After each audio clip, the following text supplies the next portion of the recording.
They say nothing ever happens in small towns, that behind those white picket fences and friendly waves, life moves at a peaceful pace, where the biggest scandal is who's dating whom, and the most dangerous thing you'll encounter is a traffic jam at the local diner.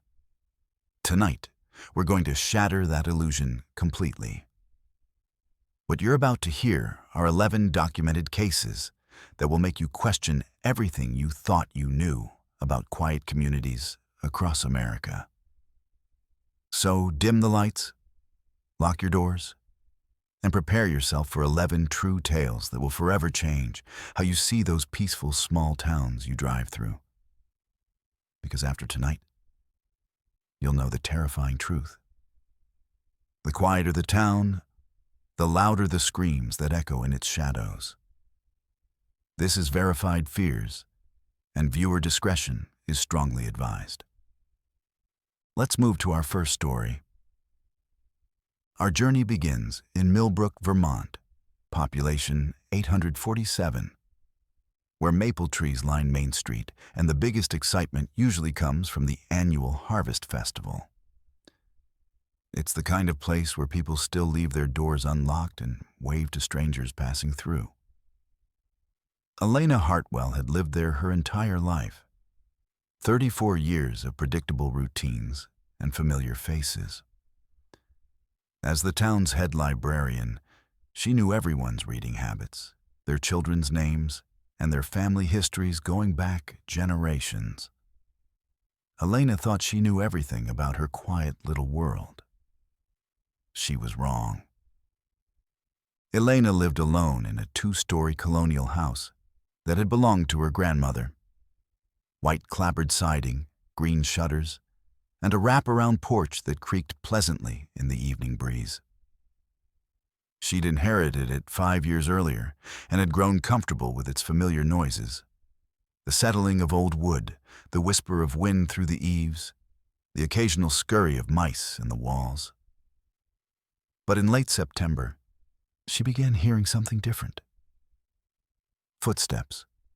Soft, deliberate footsteps coming from directly above her bedroom ceiling. At first, Elena rationalized it away. Old houses make strange sounds, especially as temperatures drop and wood contracts. Maybe it was squirrels that had found their way into the attic space. She'd dealt with that before. But these weren't the quick, scratching movements of small animals. These were the measured, careful steps of something much larger, something that seemed to move with purpose. The footsteps followed a pattern. They began around midnight, always starting at the same spot directly above her bed, then moving slowly across the ceiling toward the front of the house. Elena would lie awake, her heart hammering against her ribs, tracking the sound as it made its deliberate journey overhead. The steps would pause at certain points, as if whatever was up there was listening, waiting. Then they would resume, completing their circuit before falling silent again. This happened every night for 2 weeks. Elena's rational mind fought against the growing dread. She told herself it had to be the house settling, or perhaps pipes expanding and contracting. But deep down, in that primitive part of her brain that had kept her ancestors alive, she knew better. Those were footsteps. Human footsteps. Someone was in her attic. The realization should have sent her running to the police, but Elena found herself paralyzed by a different kind of fear. The fear of being wrong, of seeming foolish. Millbrook was a small town where gossip traveled faster than wildfire. If she called Sheriff Morrison claiming someone was living in her attic and turned out to be mistaken, she'd never live it down. The librarian who lost her mind and heard imaginary intruders. So instead she suffered in silence night after night, listening to those methodical footsteps above her head. The sounds began to change her. Elena, who had always been punctual and organized, started making mistakes at work. She'd lose track of conversations mid-sentence, forget to return the books to their proper shelves, and jump at the slightest unexpected noise. Her assistant, Margaret, noticed the dark circles under her eyes and asked if she was feeling all right. Elena forced a smile and blamed it on seasonal allergies. But Margaret's concerned expression suggested she wasn't entirely convinced. 3 weeks into her ordeal, Elena discovered something that made her blood run cold. She was in her bedroom, gathering laundry, when she noticed a small piece of ceiling plaster on her pillow. Looking up, she saw a hairline crack in the plaster directly above where she slept. The crack was new, and it was growing. Whatever was up there was heavy enough to stress the old ceiling joists. That night, Elena couldn't bring herself to sleep in her bedroom. She made a bed on the living room couch, but even there, she could hear the footsteps beginning their nightly journey overhead. Only now they seemed different, more agitated, as if whatever was up there knew she wasn't in her usual place and was searching for her. The breaking point came on a Thursday night in October. Elena had been lying on the couch, staring at the ceiling and listening to the now familiar pattern of footsteps, when she heard something new. A soft thud, followed by what sounded unmistakably like a human sigh. Not the whistle of wind through gaps in the roof, but an actual, weary sigh. The sound of someone who was tired, frustrated, or perhaps disappointed. Elena's paralysis shattered. She grabbed her phone and called 911, her voice shaking as she explained the situation to the dispatcher. Sheriff Morrison arrived 20 minutes later with Deputy Collins, both men wearing expressions of polite skepticism that Elena had seen countless times in her small town. The look people gave when they thought you were overreacting, but were too polite to say so directly. "Now, Elena," Sheriff Morrison said in his gentle, patronizing tone, "you know these old houses make all kinds of sounds. My place creaks and groans like a ship in a storm." But Elena insisted, and eventually the 2 officers agreed to check the attic. They pulled down the access ladder in the hallway ceiling, and Sheriff Morrison climbed up with his flashlight while Deputy Collins waited below. Elena stood in the doorway, her heart pounding so hard she could hear it in her ears. The silence stretched for what felt like hours, but was probably only minutes. Then Sheriff Morrison's voice drifted down from the darkness above, tight with shock and something that might have been fear. "Collins, you need to get up here. Now." What they found in Elena's attic would haunt the small town of Millbrook for years to come. Someone had been living up there for months, possibly since early summer. They'd created a nest of sorts in the far corner. Blankets, pillows, and personal items arranged in a makeshift living space. Empty food containers, water bottles, and even a portable camping toilet showed that whoever had been there had planned for an extended stay.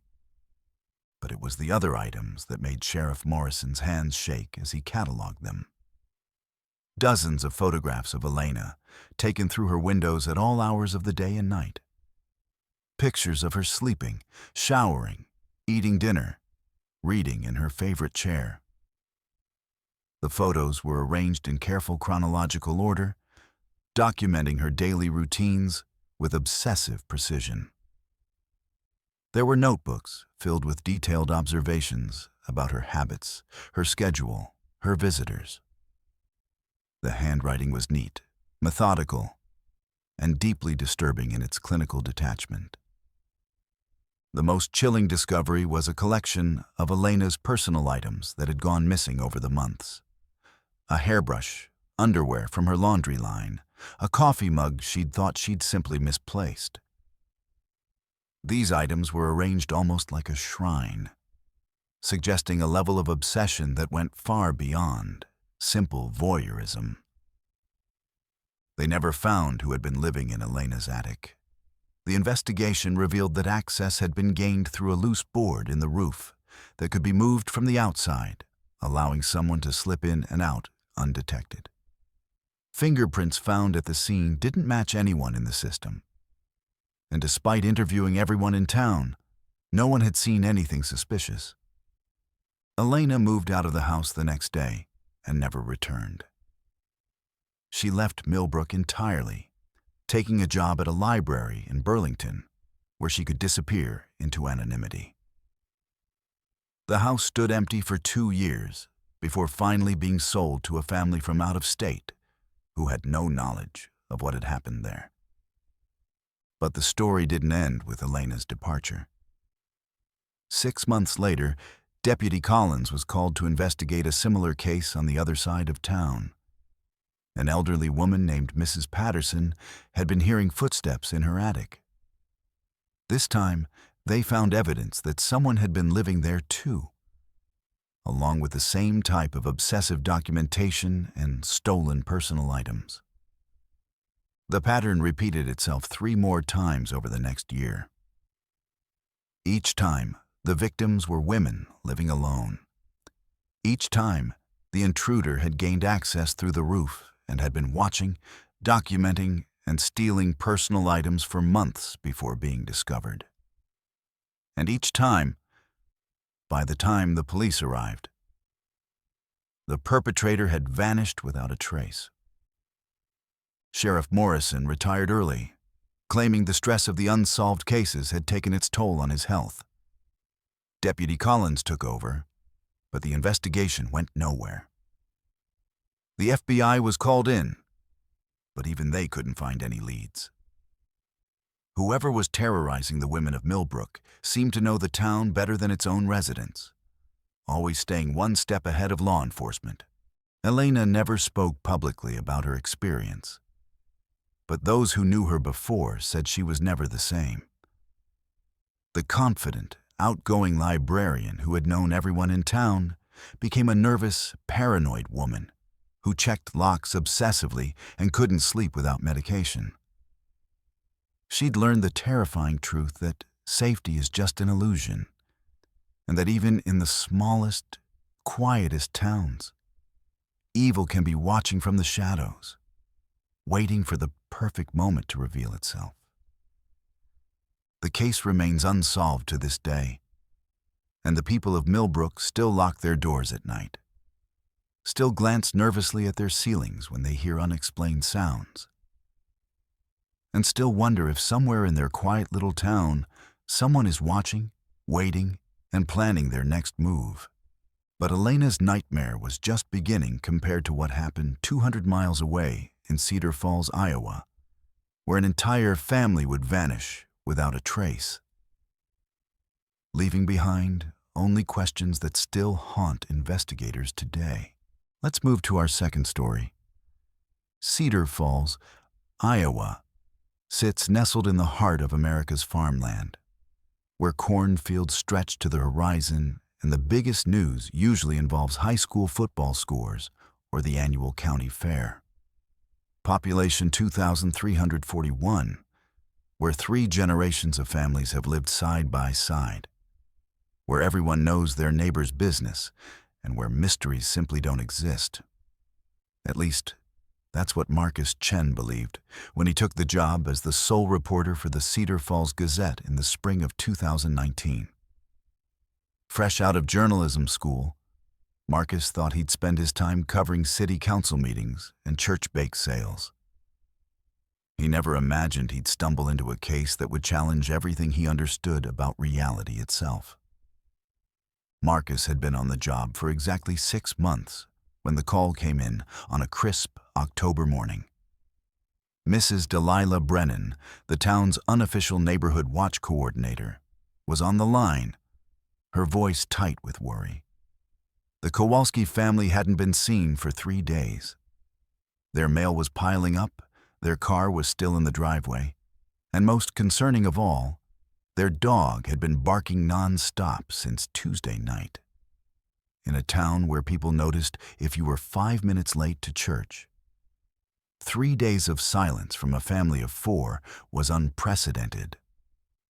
Marcus drove to the Kowalski house on Maple Street, expecting to find a simple explanation.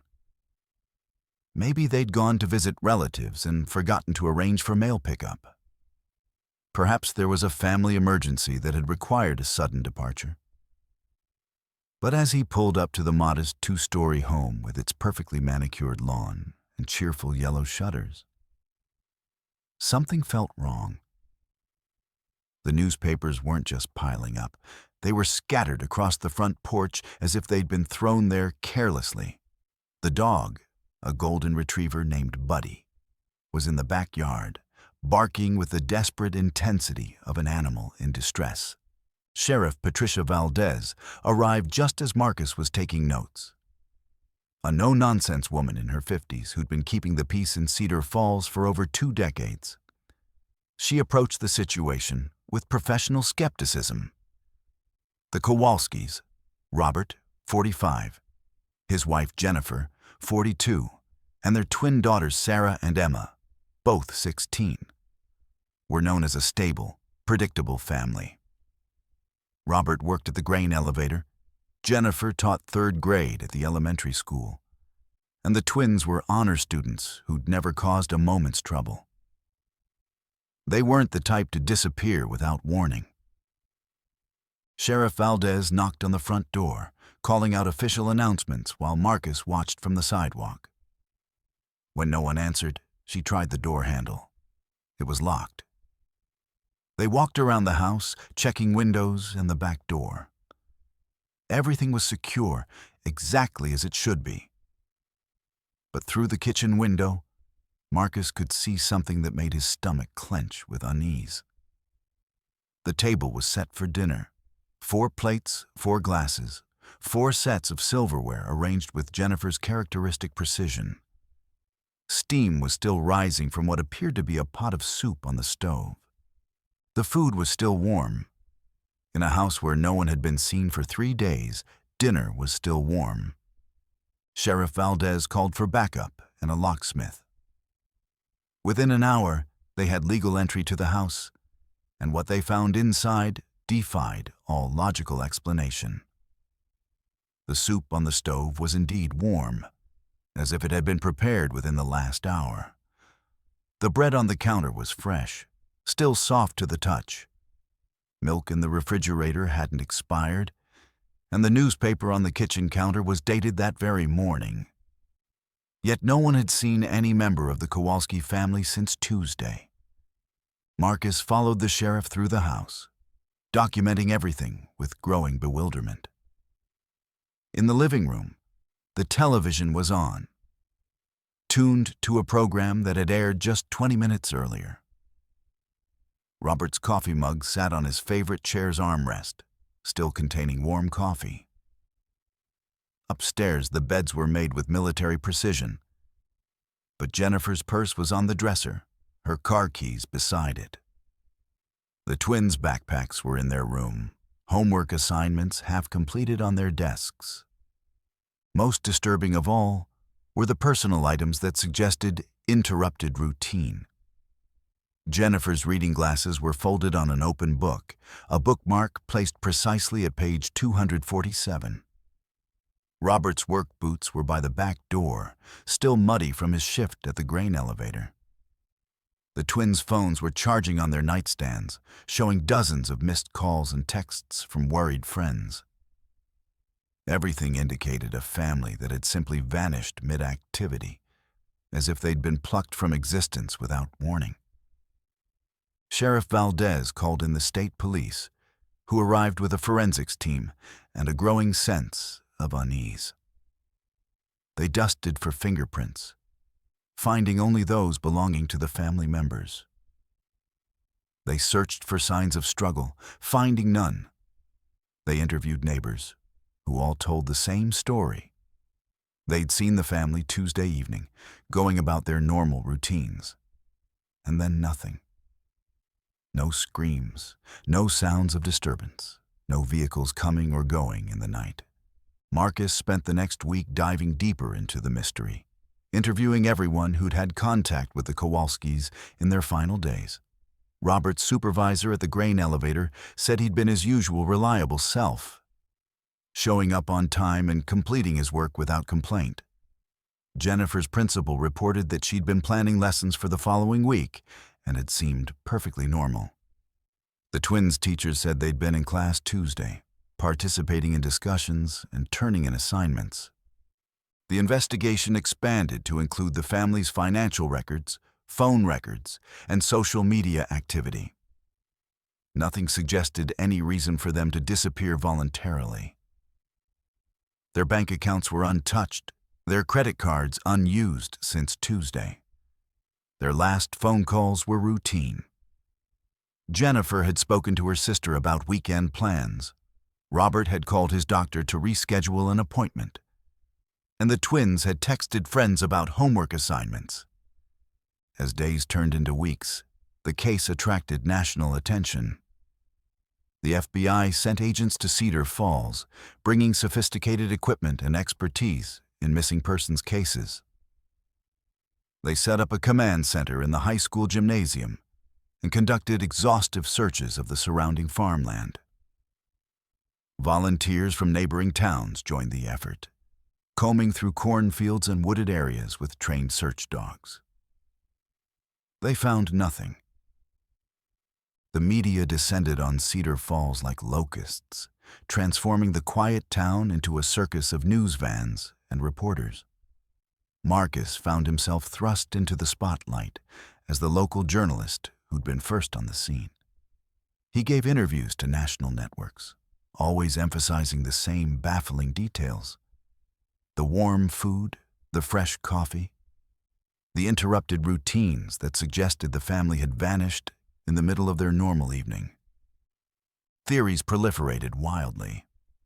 Some suggested alien abduction, pointing to the lack of physical evidence and the seemingly impossible circumstances. Others proposed witness protection, speculating that the family had been relocated by federal authorities for reasons unknown. The most disturbing theory, whispered in coffee shops and church basements, was that something supernatural had occurred, that Cedar Falls had been touched by forces beyond human understanding. Marcus investigated every lead, no matter how far-fetched. He interviewed UFO researchers, federal agents, and paranormal investigators. He studied similar cases from around the country, finding a handful of incidents that shared some characteristics, but none that matched the Kowalski disappearance exactly. The warm food remained the detail that stumped everyone. How could a family vanish for days while their dinner stayed fresh? 6 months after the disappearance, the FBI scaled back their investigation. The case remained open, but active searching ceased. The Kowalski house stood empty, a shrine to an unsolved mystery that had shaken the foundations of a community that thought it knew everything about itself. Marcus continued his reporting. But the story had evolved from breaking news to cold case, from urgent investigation to haunting reminder. The psychological impact on Cedar Falls was profound. People who'd never locked their doors began installing security systems. Parents who'd allowed their children to walk to school alone started driving them. The comfortable certainty that had defined small-town life evaporated, replaced by the unsettling knowledge that sometimes people simply vanish without explanation. Marcus never stopped investigating. He kept files on every detail, every interview, every theory. He corresponded with other journalists covering similar cases, building a network of people obsessed with the inexplicable. But as years passed, he began to accept that some mysteries might never be solved, that some questions might never have answers. The Kowalski case changed Marcus from an optimistic young reporter into a man haunted by the limits of human understanding. He'd learned that in small towns where everyone knows everyone, the most terrifying truth is that sometimes Knowing everyone means nothing at all. People can vanish from locked houses, leaving behind warm meals and unanswered questions that echo through the years, like whispers in an empty room. The house on Maple Street eventually sold to a family from out of state, but they moved out after 6 months, claiming they felt watched. It's been empty ever since. A monument to the day Cedar Falls learned that safety is an illusion, and that even in the heart of America, reality itself can disappear without warning. While Marcus searched for answers that would never come, 200 miles away in Harmony, Ohio, a 12-year-old girl named Rebecca Thompson was about to experience a night that would haunt her for the rest of her life. Let's move to our third story. Harmony, Ohio, was the kind of place where childhood felt eternal and innocent, where summer nights stretched endlessly. The biggest worry was whether you'd finished your homework before Monday morning. Population 1,847, nestled between rolling hills and family farms, where generations of children had grown up riding bikes on tree-lined streets and playing hide-and-seek until their mothers called them home for dinner. It was here that 12-year-old Rebecca Thompson learned that some childhood memories are too dark to ever truly forget.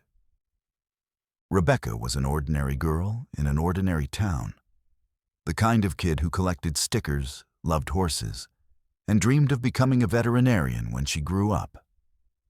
She had sandy brown hair that her mother insisted on keeping in neat braids, freckles across her nose that darkened every summer, and the infectious laugh that made her popular among her classmates.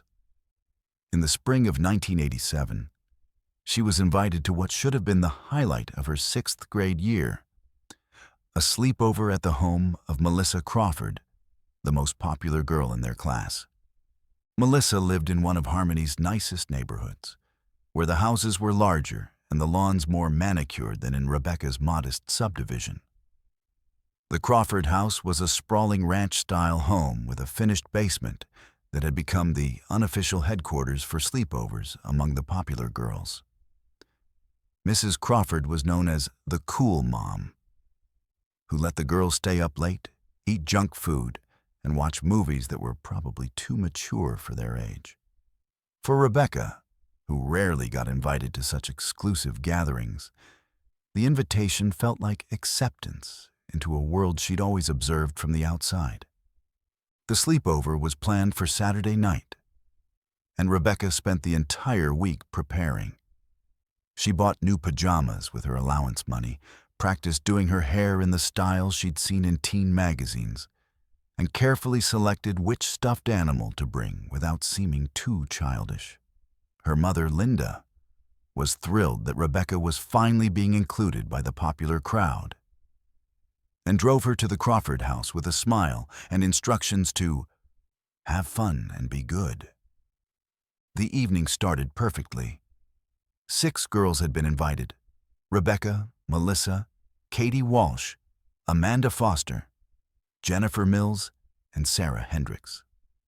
They painted each other's nails, shared gossip about boys in their class, and ate pizza while watching movies in the basement. Mrs. Crawford checked on them periodically, bringing snacks and reminding them not to stay up too late, though her wink suggested she didn't really mean it. For Rebecca, it felt like the best night of her life.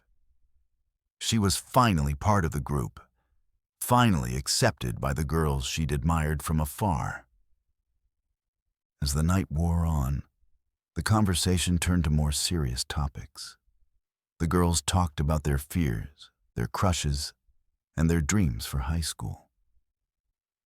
Rebecca found herself opening up in ways she never had before, sharing stories about her family and her insecurities. The other girls seemed genuinely interested, asking questions and offering support. For the first time in her life, Rebecca felt like she truly belonged somewhere. Around midnight, Mrs. Crawford came downstairs one final time to remind them to get some sleep. The girls promised they would, but as soon as they heard her bedroom door close upstairs, They began planning their real adventure. Melissa had heard about an old, abandoned house on the outskirts of town, a place that local teenagers claimed was haunted. The idea of sneaking out to explore it seemed like the perfect way to cement their friendship and create a memory they'd share forever. Rebecca felt a flutter of anxiety in her stomach. She'd never snuck out before, never disobeyed her parents in such a direct way. But the other girls were so excited, so confident that it would be fun and harmless. She didn't want to be the one to ruin the adventure, the one who proved she didn't really belong in their group after all. So when they quietly gathered their shoes and jackets, Rebecca followed along, her heart pounding with a mixture of fear and excitement. The abandoned house was a 20-minute walk through quiet residential streets and then along a dirt road that led into farmland. The girls whispered and giggled as they walked, their flashlights creating dancing shadows on the ground. The spring air was cool but not cold, and the moon was bright enough to light their way. Rebecca began to relax, caught up in the adventure and the camaraderie of shared rebellion. The house, when they finally reached it, was more decrepit than any of them had expected. It was a 2-story farmhouse that had clearly been abandoned for years, with broken windows, sagging porch steps, and paint peeling from its weathered siding. Weeds had grown up around the foundation, and the front door hung slightly ajar, creaking softly in the night breeze. The girls stood at the edge of the overgrown yard, suddenly less certain about their plan. It was Melissa who broke the spell of hesitation, declaring that they'd come too far to turn back now. She marched up to the front door with exaggerated bravery, the other girls following reluctantly behind. The door opened with a groan that seemed unnaturally loud in the quiet night, and they stepped into a house that smelled of mold, decay, and something else. Something sweet and sickly that made Rebecca's stomach turn. They explored the first floor with their flashlights, finding rooms filled with abandoned furniture covered in dust and cobwebs. The kitchen still had dishes in the sink, as if the previous occupants had simply walked away in the middle of a meal. Upstairs, they found bedrooms with clothes still hanging in the closets and family photographs on the dressers, their faces obscured by years of dust and neglect. It was in the master bedroom that they found the first sign that they weren't alone. Sarah noticed it first. A sleeping bag spread out on the floor in the corner, with what appeared to be recent food wrappers scattered around it. The sleeping bag was clean, newer than anything else in the house, and it was positioned in a way that provided a clear view of the bedroom door. Someone had been staying here, and recently. The girls huddled together, whispering urgently about what they should do. Rebecca wanted to leave immediately, every instinct screaming that they were in danger. But Melissa insisted it was probably just a homeless person who wouldn't hurt anyone. And the others seemed torn between fear and curiosity.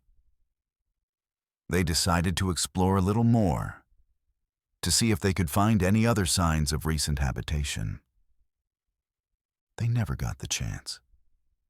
As they were examining the sleeping bag more closely, they heard the unmistakable sound of footsteps on the stairs.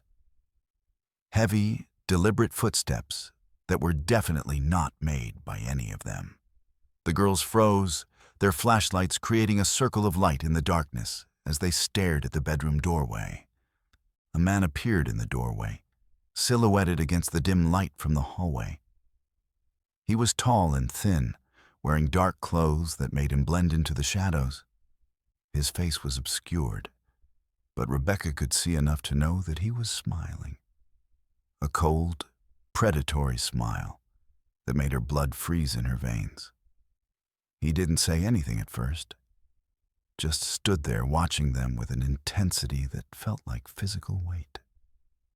When he finally spoke, his voice was soft and conversational, as if he were greeting old friends rather than confronting 6 terrified 12-year-old girls in an abandoned house in the middle of the night. He told them not to be afraid, that he'd been watching them explore his house and was impressed by their bravery. He said he'd been lonely and was happy to have visitors, especially such pretty young visitors. The girls pressed together in the corner, their earlier bravado completely evaporated. Rebecca felt Jennifer's hand grip hers so tightly it hurt, and she could hear Amanda crying softly. The man stepped into the room, moving slowly and deliberately, like a predator who knew his prey had nowhere to run. What happened next would haunt Rebecca for the rest of her life. The man began talking to them in that same soft, friendly voice, asking their names and ages, complimenting their hair and their clothes. He seemed particularly interested in Rebecca, commenting on her freckles and asking if she was the shy one of the group. His attention felt like ice water in her veins, and she found herself unable to speak or move. The man told them he had a game they could play, something fun that would help them relax and not be so scared. He reached into his pocket and pulled out what looked like rope, explaining that the game involved taking turns being tied up while the others tried to escape. He made it sound innocent, playful. But Rebecca could see the predatory gleam in his eyes and knew with absolute certainty that this was no game. It was Katie who broke the spell of terror that had frozen them all. She suddenly screamed at the top of her lungs and bolted for the door, pushing past the man with desperate strength. Her screams seemed to wake the others from their paralysis, and they all ran, pushing and stumbling in their panic to escape the room. The man didn't chase them immediately, and Rebecca would later wonder if he'd been so confident in his control over the situation that their sudden flight caught him off guard. The girls ran through the house, crashing into furniture and walls in their desperation to reach the front door. Rebecca could hear him behind them now, his footsteps heavy and purposeful, no longer the careful stalking movements of before. They burst out of the house and ran into the night, their screams echoing across the empty farmland. Rebecca ran harder than she'd ever run in her life, her lungs burning and her legs shaking with exhaustion and terror. She could hear the others around her, their panicked breathing and sobbing creating a soundtrack of horror that would replay in her nightmares for years to come. They didn't stop running until they reached the main road, where they collapsed in a heap, gasping and crying. It was only then that Rebecca realized something that made her blood run cold all over again. There were only 5 of them. Sarah Hendricks was missing. The girls ran back to the Crawford house, where they woke Mrs. Crawford and called the police. Within minutes, the house was filled with officers, paramedics, and Rebecca's parents, who had been called when the police realized the severity of the situation. The girls were questioned separately, their stories corroborating each other in all the important details. A massive search was launched immediately. Police cars, search dogs, and volunteers combed the area around the abandoned house, but they found no trace of Sarah or the man who had been living there. The sleeping bag was gone, along with any other evidence of recent habitation. It was as if the man had simply vanished, taking Sarah with him. Sarah's body was found 3 days later in a drainage ditch, 5 miles from the abandoned house. She had been sexually assaulted and strangled, her small body discarded like trash on the side of a country road. The man was never found, despite an extensive investigation that involved state police and FBI agents. The case remained open, but as years passed with no new leads, it gradually faded from active investigation. Rebecca never spoke publicly about that night, but those who knew her said she was never the same. The outgoing, laughing girl who had been so excited about the sleepover became withdrawn and anxious, jumping at unexpected sounds and refusing to sleep anywhere but her own bedroom. She underwent years of therapy, but the trauma of that night had carved itself so deeply into her psyche that it became part of who she was. The other surviving girls dealt with their trauma in different ways, but none of them escaped unscathed. Katie moved away with her family the following year. Amanda developed severe anxiety that required medication. Jennifer became obsessively focused on her studies, as if academic achievement could somehow protect her from the randomness of evil. Melissa, the popular girl who had organized the sleepover, blamed herself for Sarah's death and struggled with depression throughout her teenage years. Rebecca grew up to become a social worker, dedicating her life to helping other children who had experienced trauma. She never married, never had children of her own, as if the events of that night had frozen her in a state of perpetual childhood fear. She still lived in Harmony, though she avoided the part of town where the abandoned house had stood before it was finally demolished years later. The case of Sarah Hendricks remained one of Harmony's darkest mysteries, a reminder that evil could strike anywhere, even in the safest of small towns. Parents became more protective, sleepovers became more supervised, and the innocent freedom that had defined childhood in places like Harmony began to erode. Rebecca never spoke of that night again, until she heard about what happened to David Rodriguez in Pinewood, Oregon, where a friendly neighbor's smile hid secrets that would make even her nightmare seem tame by comparison. Let's move to our fourth story. Pinewood, Oregon, was the kind of suburban paradise that real estate agents dream about. Tree-lined streets with names like Maple Grove and Cedar Lane, where every house had a 2-car garage and a perfectly manicured lawn. Population, 8,432. Where the biggest controversy was usually about homeowners association rules. And the most exciting event was the annual block party. It was here that David Rodriguez learned that the most dangerous predators are often the ones who wave at you from across the fence every morning.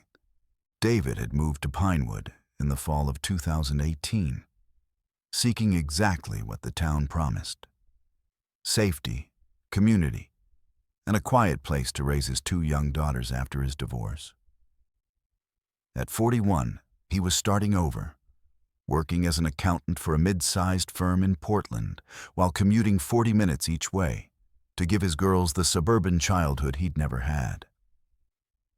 The house on Birchwood Avenue was perfect.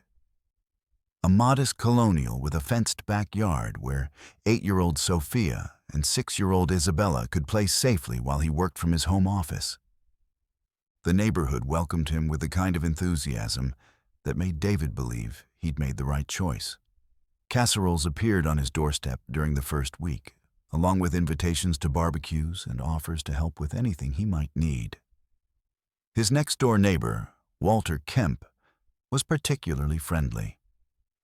A retired postal worker in his 60s who seemed to have endless time for conversation and an encyclopedic knowledge of everyone on the street. Walter was exactly what Central Casting would order for the role of perfect neighbor.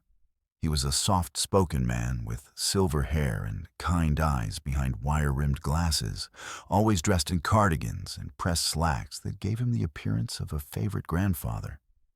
He tended a beautiful garden that was the envy of the neighborhood, and he was always willing to lend tools or offer advice about home maintenance.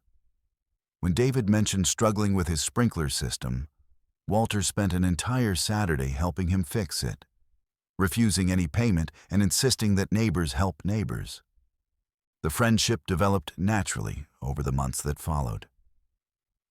Walter would often be working in his garden when David returned from work, and they'd chat over the fence about everything from local politics to the best restaurants in town. Walter seemed genuinely interested in David's life, asking about his job, his daughters, and his adjustment to single parenthood. He offered to watch the girls if David ever needed a babysitter, and he always had a friendly wave and a smile when they encountered each other around the neighborhood. David's daughters adored Walter, who they called Mr. Walt. He would give them flowers from his garden and always had peppermints in his pocket for them. When Sophia lost a tooth, Walter told her elaborate stories about the tooth fairy that had her giggling for hours.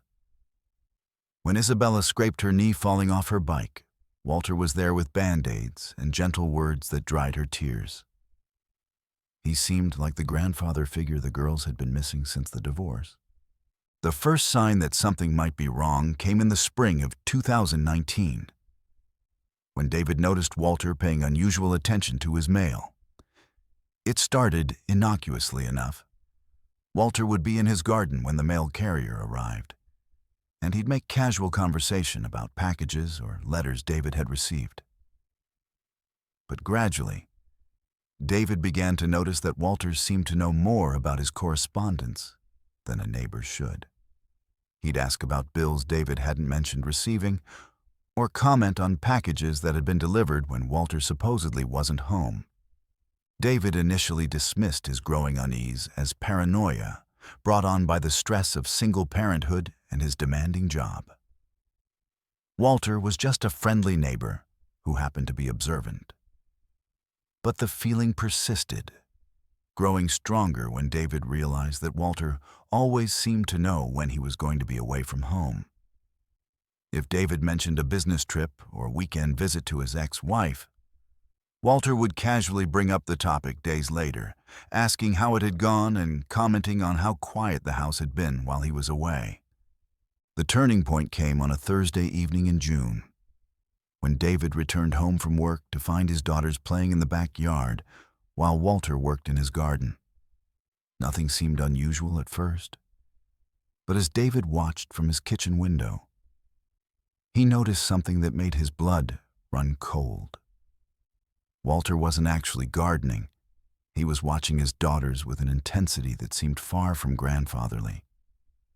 His eyes followed their every movement, and there was something in his expression that David had never seen before. Something predatory and calculating. That night, David couldn't sleep. He found himself getting up repeatedly to check on his daughters, making sure their bedroom windows were locked and their curtains were drawn. He told himself he was overreacting, that Walter was just a lonely old man who enjoyed watching children play. But deep in his gut, every parental instinct was screaming that something was wrong. David began paying closer attention to Walter's behavior, and what he discovered made him sick with fear. Walter's daily routine seemed to revolve around David's family's schedule.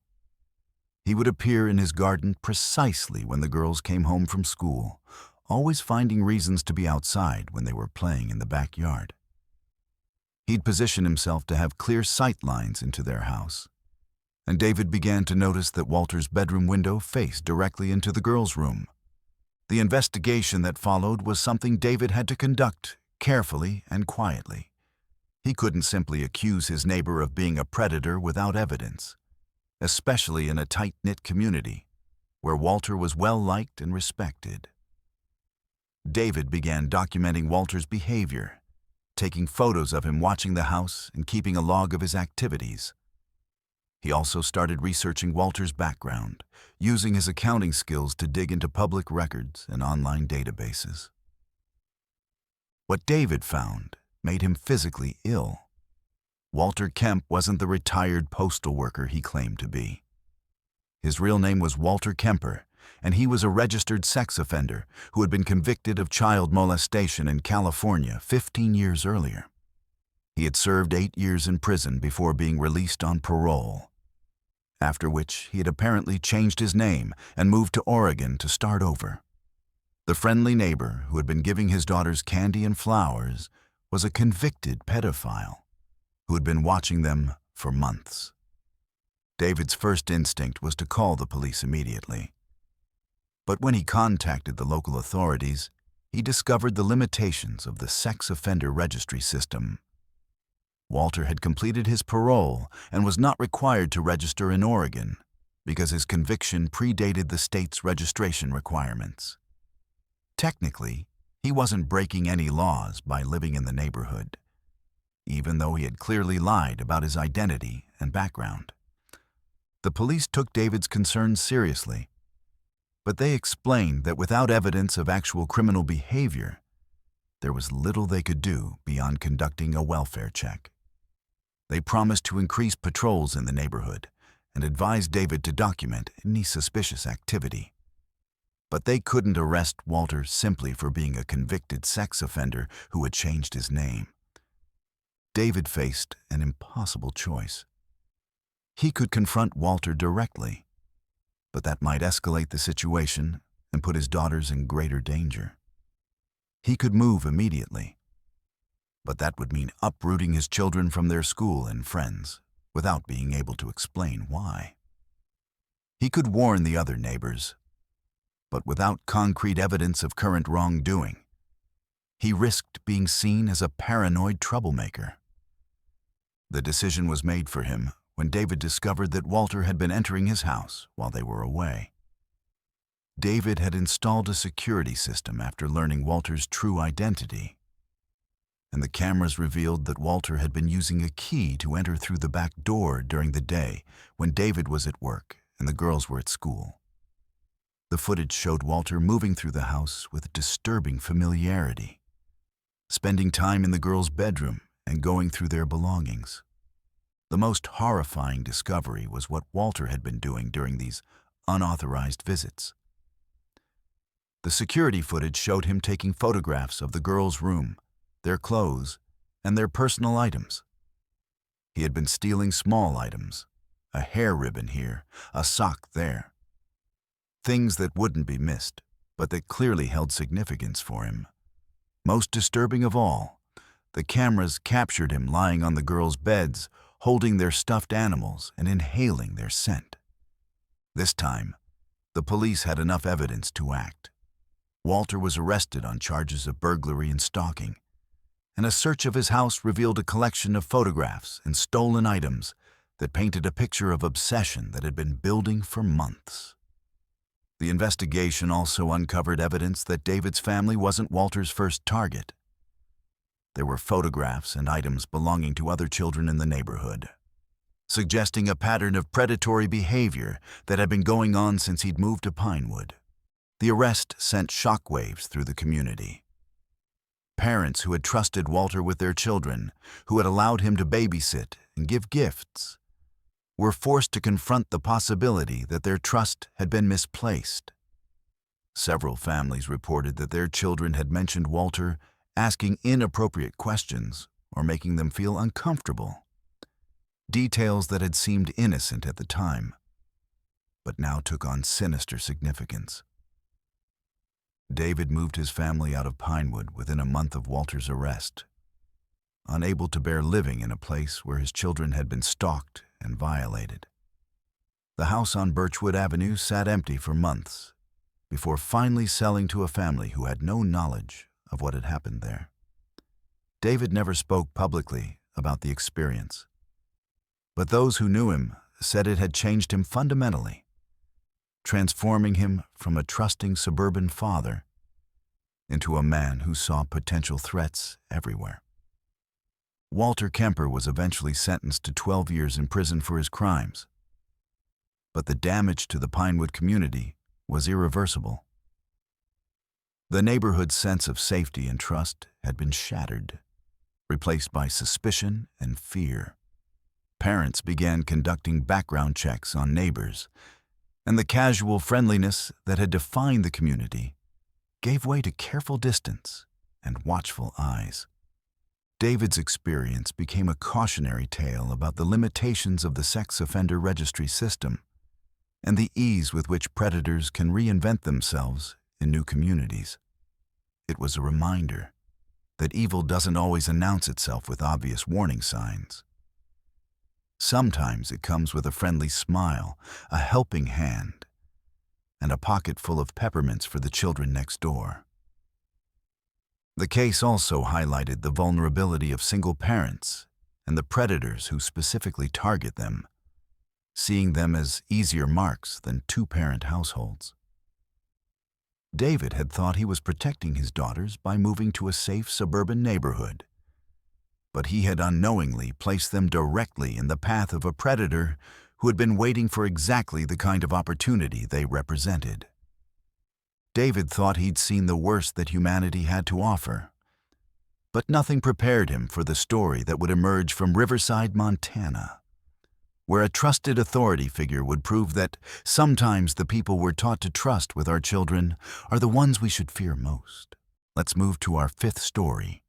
Riverside, Montana was the kind of place where high school football games drew the entire town and where everyone knew their neighbors' children by name. Population 3,156, nestled in a valley surrounded by wheat fields and cattle ranches, where the biggest building was the high school, and the most trusted figures were teachers, coaches, and school administrators. It was here that 16-year-old Ashley Morgan learned that the adults we're taught to trust with our deepest secrets can sometimes be the most dangerous predators of all. Ashley was a junior at Riverside High, a quiet girl with auburn hair and green eyes who preferred books to parties and spent her free time volunteering at the local animal shelter.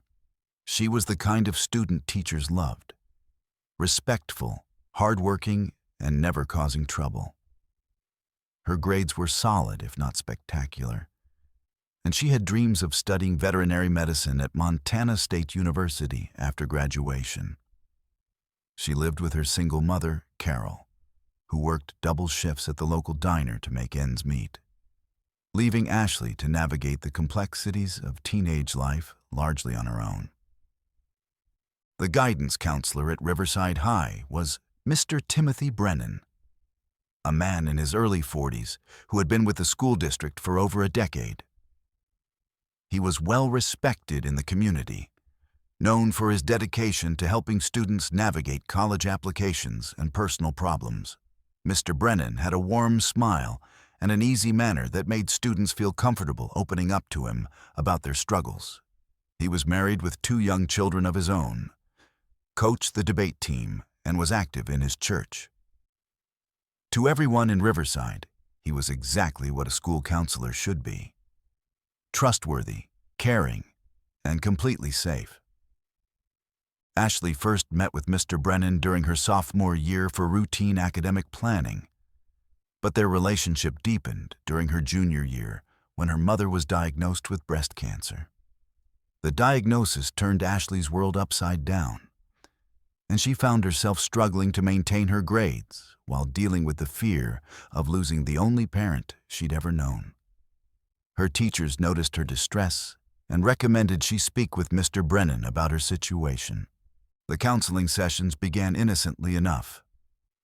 Mr. Brennan was sympathetic and understanding, offering practical advice about managing stress and connecting Ashley with resources for families dealing with serious illness. He seemed genuinely concerned about her well-being, often asking how she was coping and encouraging her to come to his office whenever she needed someone to talk to. For Ashley, who had few close friends and no other adult confidants, these sessions became a lifeline during one of the darkest periods of her life. Mr. Brennan's office was located in a quiet corner of the school's administrative wing, away from the main hallways and classroom areas. It was decorated with motivational posters and family photos, creating an atmosphere that felt safe and professional. Ashley began visiting regularly, sometimes during lunch periods or study halls, finding comfort in having someone who seemed to understand her struggles and care about her future. Gradually, the nature of their conversations began to change. Mr. Brennan started asking more personal questions about Ashley's home life, her relationships with boys, and her feelings about her developing body.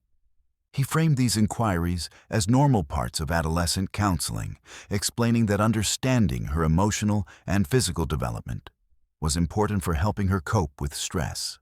Ashley, who had no experience with professional counseling, accepted his explanations and answered his questions honestly. The boundary violations escalated slowly and subtly. Mr. Brennan began offering Ashley rides home after their sessions, explaining that he was concerned about her walking alone while dealing with so much stress. During these car rides, he would place his hand on her shoulder or knee while talking. Gestures that felt uncomfortable but that Ashley rationalized as fatherly concern. He started giving her small gifts, books he thought she'd enjoy, snacks for her lunch, and eventually more personal items like jewelry that he said reminded him of her. The most disturbing aspect of Mr. Brennan's behavior was how he isolated Ashley from other potential sources of support. He convinced her that their counseling relationship was special and confidential, that sharing details of their conversations with others would violate professional ethics and could get him in trouble. He gradually turned her against her teachers, suggesting that they didn't really understand her situation, and discouraged her from forming close friendships with other students, claiming that teenagers her age were too immature to provide real support. Ashley's mother, weakened by chemotherapy and focused on her own survival, didn't notice the changes in her daughter's behavior. Ashley had always been independent and responsible, and Carol trusted the school to provide appropriate support during this difficult time. When Ashley mentioned her regular meetings with Mr. Brennan, Carol was grateful that her daughter had found a caring adult to help her through the crisis. The situation escalated dramatically during the spring of Ashley's junior year.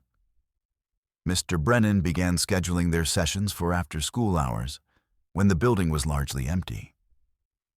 He explained that this would give them more privacy and uninterrupted time to work through her issues.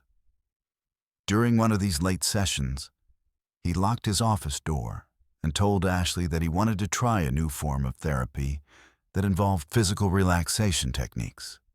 What followed was a pattern of sexual abuse that continued for months.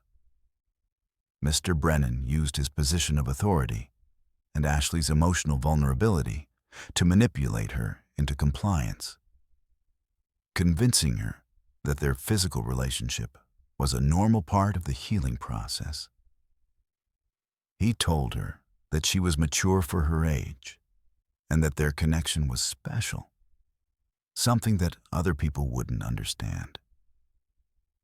He made her feel responsible for maintaining their secret, warning her that revealing their relationship would destroy his family and career while also getting her in trouble for participating.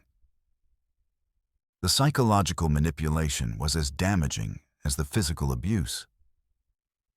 Mr. Brennan convinced Ashley that she was complicit in their relationship, that she had somehow initiated or encouraged his behavior. He alternated between treating her as a mature woman capable of making adult decisions and reminding her that she was just a confused teenager who needed his guidance. This emotional whiplash left Ashley feeling confused, guilty, and completely dependent on his approval. The abuse continued throughout the remainder of Ashley's junior year and into the summer. Mr. Brennan found ways to maintain contact even when school wasn't in session, offering to help her with college preparation and summer reading assignments. He would pick her up from her job at the animal shelter, take her to his office in the empty school building, and continue the pattern of abuse that had become normalized in Ashley's mind. The turning point came in August, just before Ashley's senior year began. Mr. Brennan had been escalating his demands, pressuring Ashley to meet him at locations outside of school, and becoming increasingly possessive of her time and attention. During one particularly disturbing encounter, he told Ashley that he was considering leaving his wife and that they could have a real relationship once she graduated. The prospect of their secret relationship becoming public terrified Ashley more than the abuse itself. And she finally began to understand that what was happening to her was wrong. Ashley's awakening to the reality of her situation was gradual and painful. She began researching sexual abuse online, reading stories from other survivors, and learning about the tactics predators use to manipulate their victims. She recognized her own experience in these accounts and slowly began to understand that Mr. Brennan had been grooming and abusing her for over a year. The realization filled her with shame, anger, and a desperate need to escape the situation. The decision to report the abuse was the most difficult thing Ashley had ever done. She was terrified that no one would believe her, that Mr. Brennan's reputation in the community would protect him while she would be branded as a troubled teenager making false accusations. She was also afraid of the impact on her mother, who was still recovering from cancer treatment and didn't need additional stress. But the fear of continuing the abuse outweighed her other concerns, and Ashley finally found the courage to speak to a teacher she trusted. The investigation that followed was thorough and devastating. School administrators immediately suspended Mr. Brennan and contacted law enforcement, who launched a criminal investigation into Ashley's allegations. The process was traumatic for Ashley, who had to recount the details of her abuse multiple times to different investigators, each retelling forcing her to relive the trauma she was trying to escape. The investigation revealed that Ashley wasn't Mr. Brennan's only victim. 2 other former students came forward with similar stories of abuse, describing a pattern of behavior that had been going on for years. The evidence painted a picture of a predator who had used his position of trust and authority to systematically abuse vulnerable students, always choosing girls who were dealing with family problems or other personal crises that made them particularly susceptible to manipulation. Mr. Brennan was arrested and charged with multiple counts of sexual abuse of a minor and abuse of a position of trust. The case sent shockwaves through Riverside, where many residents struggled to reconcile the image of the caring counselor they thought they knew with the predator he had revealed himself to be. Some community members initially supported Mr. Brennan, finding it difficult to believe that such a respected figure could be capable of such crimes. The trial was a media circus that turned Ashley's private trauma into public spectacle. Defense attorneys attempted to portray her as a troubled teenager who had initiated the relationship and then fabricated abuse allegations when it ended. They pointed to her family's financial struggles and her mother's illness as evidence that she was seeking attention or financial compensation. The cross-examination was brutal, with Ashley forced to defend not only her account of the abuse, but also her character and motivations. Despite the defense's efforts, the evidence against Mr. Brennan was overwhelming. The testimony of multiple victims, combined with physical evidence and documentation of his inappropriate behavior, led to his conviction on all charges. He was sentenced to 15 years in prison, but the damage to his victims and the community was irreversible. Ashley's senior year was marked by the ongoing legal proceedings and the social fallout from her decision to report the abuse. Some classmates and community members supported her courage in coming forward, but others blamed her for destroying a respected man's life and career. The stress of the trial, combined with the trauma of the abuse itself, affected her academic performance and her plans for college. The case highlighted the vulnerability of students to abuse by authority figures and the inadequate safeguards in place to protect them. It also demonstrated the additional trauma that victims face when they report abuse, particularly when the perpetrator is a respected member of the community. Ashley's experience became a catalyst for changes in school policies regarding counselor-student interactions and mandatory reporting procedures. Ashley eventually graduated from high school and went on to study social work rather than veterinary medicine, dedicating her life to helping other survivors of abuse. She never fully recovered from the trauma of her experience with Mr. Brennan, but she found purpose in using her story to educate others about the warning signs of predatory behavior and the importance of believing survivors when they find the courage to speak out. The Riverside community was forever changed by the revelation that one of their most trusted figures had been preying on the children he was supposed to protect. Parents became more vigilant about their children's interactions with authority figures, and the school district implemented new policies designed to prevent similar abuse. But the scars left by Mr. Brennan's crimes would take generations to heal, serving as a permanent reminder that evil can hide behind the most respectable facades. Ashley's ordeal lasted months, but in Blackwater, West Virginia, terror struck in a single night when a mysterious hotel guest brought something far more disturbing than anyone could have imagined. Let's move to our sixth story. Blackwater, West Virginia, was a town that time seemed to have forgotten, nestled deep in the Appalachian Mountains, where coal mining had once been king, and now only memories remained. Population 1,203, where the main street consisted of a handful of struggling businesses and the grand old Blackwater Inn stood as a monument to better days. The inn had been built in 1923 during the town's prosperous years. A 3-story brick building with ornate Victorian details that had once hosted traveling businessmen and politicians. By 2020, it served mostly as a way station for truckers and the occasional lost tourist, managed by Thomas Whitmore, a man who had inherited both the building and its burden of keeping the past alive.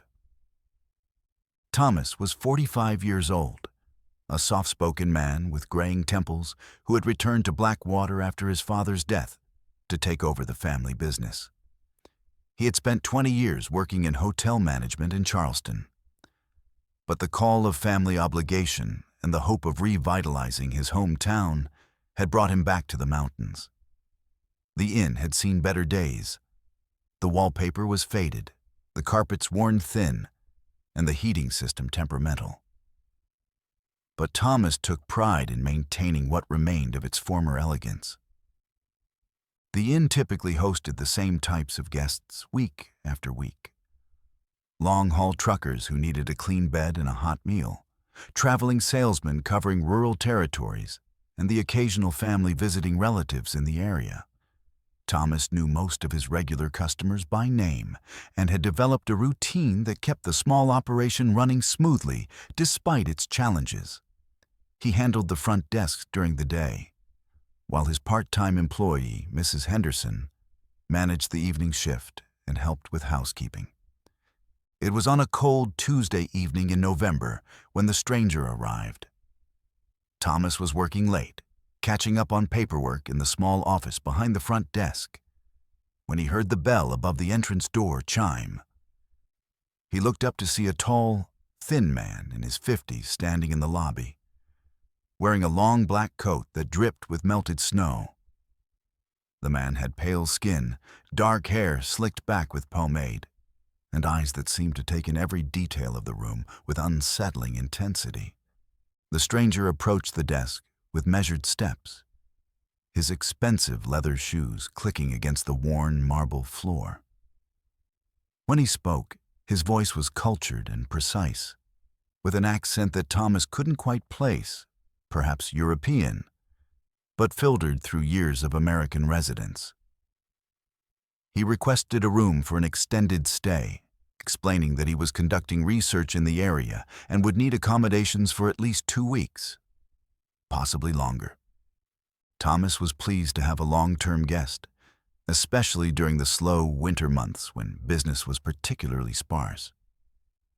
The stranger, who registered under the name Doctor, Heinrich Volker paid for 2 weeks in advance with crisp $100 bills, tipping generously and expressing appreciation for the inn's authentic character. He requested a room on the 3rd floor, preferably one facing away from the street, explaining that he needed quiet for his work and was sensitive to noise. Dr. Volker was assigned to room 312, a corner suite that had once been the inn's finest accommodation. The room featured high ceilings, tall windows, and period furniture that Thomas's grandmother had selected decades earlier. It also had the advantage of being somewhat isolated from the other occupied rooms, which Thomas thought would provide the quiet the guest had requested. Over the following days, Dr. Volker proved to be an unusual but seemingly harmless guest. He kept regular hours, leaving the inn each morning around 9 and returning in the late afternoon with various packages and supplies. He was polite but distant with Thomas and the staff, always courteous but never engaging in the small talk that characterized most guest interactions. He took his meals in his room, ordering simple fare from the inn's limited room service menu, and never used the common areas or lounges. What struck Thomas as odd was the nature of the packages Dr. Volker received. They arrived daily via various shipping services, some small and light, others large and heavy enough to require assistance getting them to his room. When Thomas offered to help, Dr. Volker politely declined, insisting he could manage on his own. The packages bore return addresses from medical supply companies, antique dealers, and specialty manufacturers that Thomas didn't recognize. The sounds from room 312 began to concern Thomas after the first week.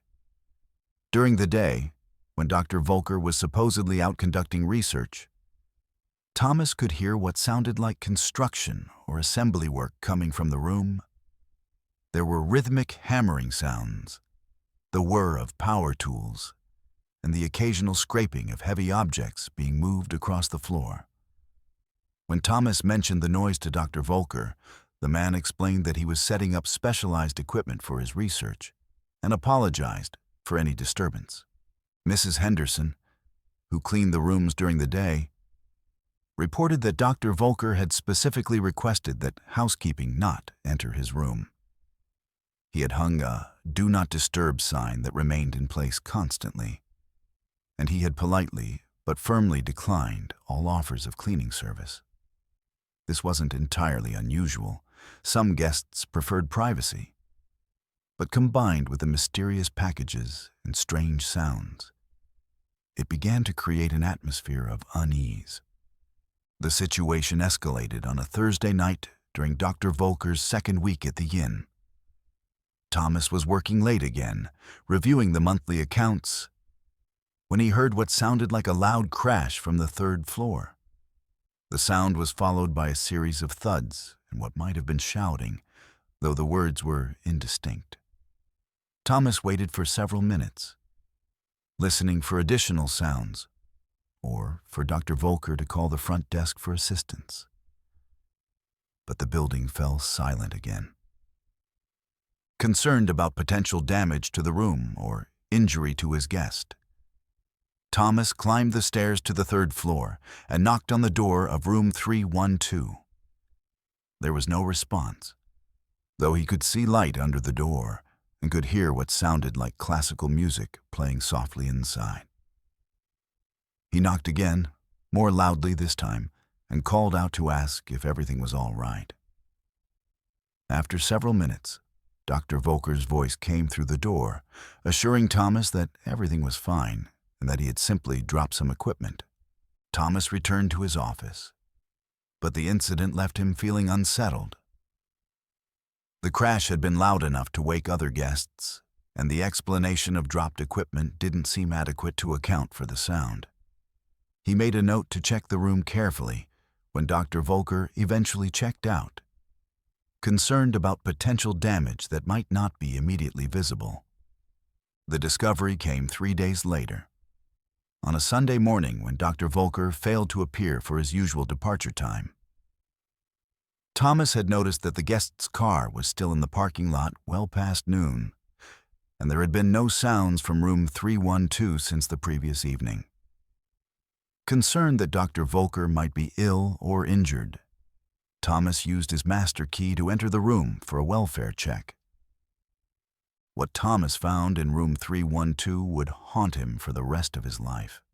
Dr. Volker had used the packages he'd been receiving to construct an elaborate and functional guillotine in the center of the room. The device was built with meticulous attention to historical detail, featuring a heavy wooden frame, a precisely weighted blade, and a mechanism that appeared to be in perfect working order. The antique furniture had been moved aside to make room for the construction, and the walls were covered with historical documents and diagrams related to the French Revolution and methods of execution. Dr. Volker himself was found beneath the blade of his creation, decapitated by the device he had spent 2 weeks assembling. The scene was arranged with disturbing precision. His body was positioned exactly as it would have been during a historical execution, and there were no signs of struggle or accident. A detailed journal found on the room's desk revealed that Dr. Volker had been planning his suicide for months, researching historical execution methods and seeking what he described as an authentic and honorable death. The journal entries painted a picture of a man consumed by guilt over unspecified past actions and convinced that only death by guillotine could provide the atonement he sought. He had chosen the Blackwater Inn specifically because of its isolation and the likelihood that his activities would go unnoticed until after his death. The entries also revealed that Dr. Volker wasn't his real name. He was actually Dr. Heinrich Vollmer, a former university professor who had been dismissed from his position following allegations of academic fraud and misconduct. The investigation that followed brought unwanted attention to the small town of Blackwater and the struggling inn. Police, coroners, and media descended on the quiet mountain community, turning Thomas's business into a crime scene and a source of morbid curiosity. The story of the professor who built a guillotine in a hotel room captured national attention, with news outlets focusing on the bizarre nature of the suicide and the historical accuracy of the device he had constructed. The psychological impact on Thomas was severe and lasting. He had discovered the scene himself, and the image of Dr. Volker's headless body beneath the guillotine blade was seared into his memory. The cleanup process was extensive and traumatic, requiring specialized services to remove not only the body, but also the guillotine itself, which had to be disassembled piece by piece. The room had to be completely renovated, with new flooring, wallpaper, and even structural repairs to address damage caused by the device's construction. The incident effectively ended Thomas's hopes of revitalizing the Blackwater Inn. The story of the guillotine suicide became permanently associated with the hotel, and bookings dropped dramatically as word spread through the tight-knit community of travelers who frequented such establishments. Thomas struggled to maintain operations for another year, but the combination of reduced revenue and his own psychological trauma eventually forced him to close the inn permanently. The building stood empty for several years before being purchased by a developer who planned to convert it into apartments. However, the project was abandoned when workers reported feeling uncomfortable in the building, particularly on the 3rd floor where room 312 had been located. Local residents began to avoid the building, claiming they could hear the sound of construction work coming from the empty structure at night. Thomas moved away from Blackwater shortly after closing the inn, unable to continue living in a place that held such traumatic memories. He never worked in hospitality again, finding employment in an unrelated field where he could avoid the constant reminders of his experience with Dr. Volker. The incident had taught him that even the most ordinary business interactions could conceal unimaginable darkness, and that sometimes the most polite and well-mannered guests are the ones harboring the most disturbing secrets. The case became a subject of study for psychologists and criminologists interested in elaborate suicide methods and the psychology of individuals who plan their deaths with such meticulous attention to detail. Dr. Volker's journal provided insights into the mind of someone consumed by guilt and convinced that only a historically significant form of death could provide adequate punishment for his perceived sins. The people of Blackwater were left to grapple with the knowledge that their quiet mountain town had been chosen as the site for such a bizarre and disturbing act. The incident reinforced the isolation and economic decline that had been plaguing the community for years, adding a layer of notoriety that made it even more difficult to attract new businesses or residents. The cleanup took weeks, but the psychological scars in the next town lasted generations, as the people of Willowbrook, Kentucky, were about to discover that some family secrets are too dark to ever truly bury. Let's move to our seventh story. Willowbrook, Kentucky was a town where family names carried weight and history stretched back through generations like roots in fertile soil. Population 2,847, where the same surnames appeared on mailboxes throughout the valley, and where everyone knew which family had settled which farm first. The rolling hills were dotted with century-old homesteads, and the local cemetery told the story of bloodlines that had intertwined for over 200 years. It was here that 29-year-old Sarah Mitchell learned that some family legacies are too horrific to inherit. Sarah had always been fascinated by genealogy, spending her weekends tracing family trees and her evenings poring over historical records in the basement of the Willowbrook Public Library. As a freelance researcher who specialized in family histories for clients across the country, she had developed a reputation for uncovering connections that others missed and for bringing forgotten ancestors back to life through meticulous documentation. Her own family history had always been a source of pride. The Mitchells had been among the first settlers in the valley, establishing a farm that had remained in the family for 6 generations. Sarah's interest in her own lineage intensified after her grandmother's death in the spring of 2021. While cleaning out the old farmhouse where her grandmother had lived alone for the past decade, Sarah discovered a collection of documents and photographs that had been stored in a trunk in the attic. The papers included land deeds, marriage certificates, and correspondence dating back to the 1800s, providing a treasure trove of information about her ancestors that she had never seen before. Among the documents was a leather-bound journal that had belonged to her great-great-grandfather, Ezekiel Mitchell, who had owned the family farm during the late 1800s. The journal's early entries were routine accounts of farm life, weather observations, crop yields, and records of livestock purchases and sales. But as Sarah read deeper into the journal, she began to find entries that made her increasingly uncomfortable.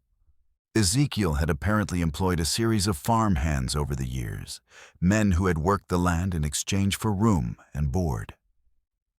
The journal entries about these workers started normally enough, with notes about their work performance and character.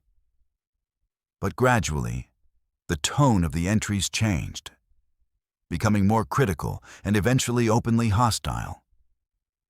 Ezekiel wrote about the workers with growing contempt, describing them as lazy, dishonest, and unworthy of his generosity. The entries became increasingly disturbing as Sarah continued reading. Ezekiel began documenting what he called disciplinary measures he had taken against workers who had displeased him. These punishments started as wage deductions and extra work assignments, but they escalated to physical violence and psychological torment. The journal described beatings, forced labor in dangerous conditions, and deliberate withholding of food and medical care. Sarah initially tried to rationalize what she was reading, telling herself that the harsh treatment of workers was unfortunately common in that era, and that her ancestor was simply a product of his time. But as she continued through the journal, She found entries that went far beyond the typical exploitation of laborers. Ezekiel had begun to view his farmhands as less than human, referring to them as specimens and subjects in his increasingly erratic handwriting. The most horrifying discovery came in the journal's final entries, written during the winter of 1887. Ezekiel had apparently become convinced that his farmhands were plotting against him, and he had decided to take preemptive action. The entries described a systematic campaign of murder that had taken place over several months, with Ezekiel killing his workers one by one and disposing of their bodies in various locations around the farm. The journal entries were detailed and methodical, describing not only the murders themselves, but also Ezekiel's thoughts and feelings about each killing. He wrote about the satisfaction he felt in cleansing his property of what he saw as inferior beings, and he expressed pride in his ability to make the deaths appear accidental, or to make the victims simply disappear without trace. The final entry, dated February 14th, 1888, mentioned that he had completed the purification and that the farm was now clean and worthy. Sarah's hands shook as she read these final entries, her mind struggling to process the implications of what she had discovered. Her great-great-grandfather hadn't just been a harsh employer. He had been a serial killer who had murdered an unknown number of men who had worked his land. The family farm that had been a source of pride for generations had been built on a foundation of systematic murder and violence. The discovery sent Sarah into a spiral of research and investigation that consumed her life for the following months. She began searching through historical records, looking for any evidence that might corroborate or contradict what she had found in the journal. She studied newspaper archives from the 1880s, looking for reports of missing persons or unexplained deaths in the area. She examined land records and census data, trying to identify the men who had worked for Ezekiel and determine what had happened to them. What Sarah found confirmed her worst fears. The historical record showed a pattern of men who had worked for Ezekiel Mitchell and then simply vanished without explanation. These weren't drifters or transients who might have moved on to other opportunities. They were local men with families and connections in the community who had disappeared without saying goodbye to loved ones or collecting wages they were owed. The newspaper archives revealed several articles about missing farmhands in the area during the 1880s, though none of them directly connected the disappearances to Ezekiel Mitchell. The articles described worried families searching for missing sons and husbands, and they mentioned the frustration of local authorities who were unable to find any trace of the missing men. Reading these accounts, Sarah realized that her ancestor had destroyed not just individual lives, but entire families who had been left to wonder what had happened to their loved ones. Sarah's investigation also revealed that the disappearances had stopped abruptly in early 1888, coinciding with the final entry in Ezekiel's journal. Historical records showed that Ezekiel himself had died in March of that year, apparently from a sudden illness that had taken him within a matter of days. Some accounts suggested that his death had been unexpected and somewhat mysterious, with symptoms that didn't match any known disease. The more Sarah learned about her ancestors' crimes, the more she began to understand the impact they had had on the local community. The disappearances had created an atmosphere of fear and suspicion that had persisted for years. With families reluctant to send their sons to work on isolated farms and workers demanding higher wages to compensate for the perceived risks. The Mitchell family had apparently been viewed with suspicion by some members of the community, though the specific reasons had been lost to time. Sarah faced an agonizing decision about what to do with her discovery. The journal provided evidence of crimes that had been committed over 130 years earlier, far beyond any statute of limitations and involving people who were long dead. But the families of the victims might still have descendants in the area, people who had grown up wondering what had happened to their ancestors and who deserved to know the truth. The decision was complicated by the potential impact on her own family's reputation and standing in the community. The Mitchell name was still respected in Willowbrook, and Sarah's relatives included prominent business owners, teachers, and community leaders who would be devastated by the revelation of their ancestors' crimes. Sarah also worried about the impact on the current owners of the family farm, who had purchased the property from her relatives and had no connection to its dark history. After months of internal struggle, Sarah decided that the truth needed to be revealed, regardless of the personal cost.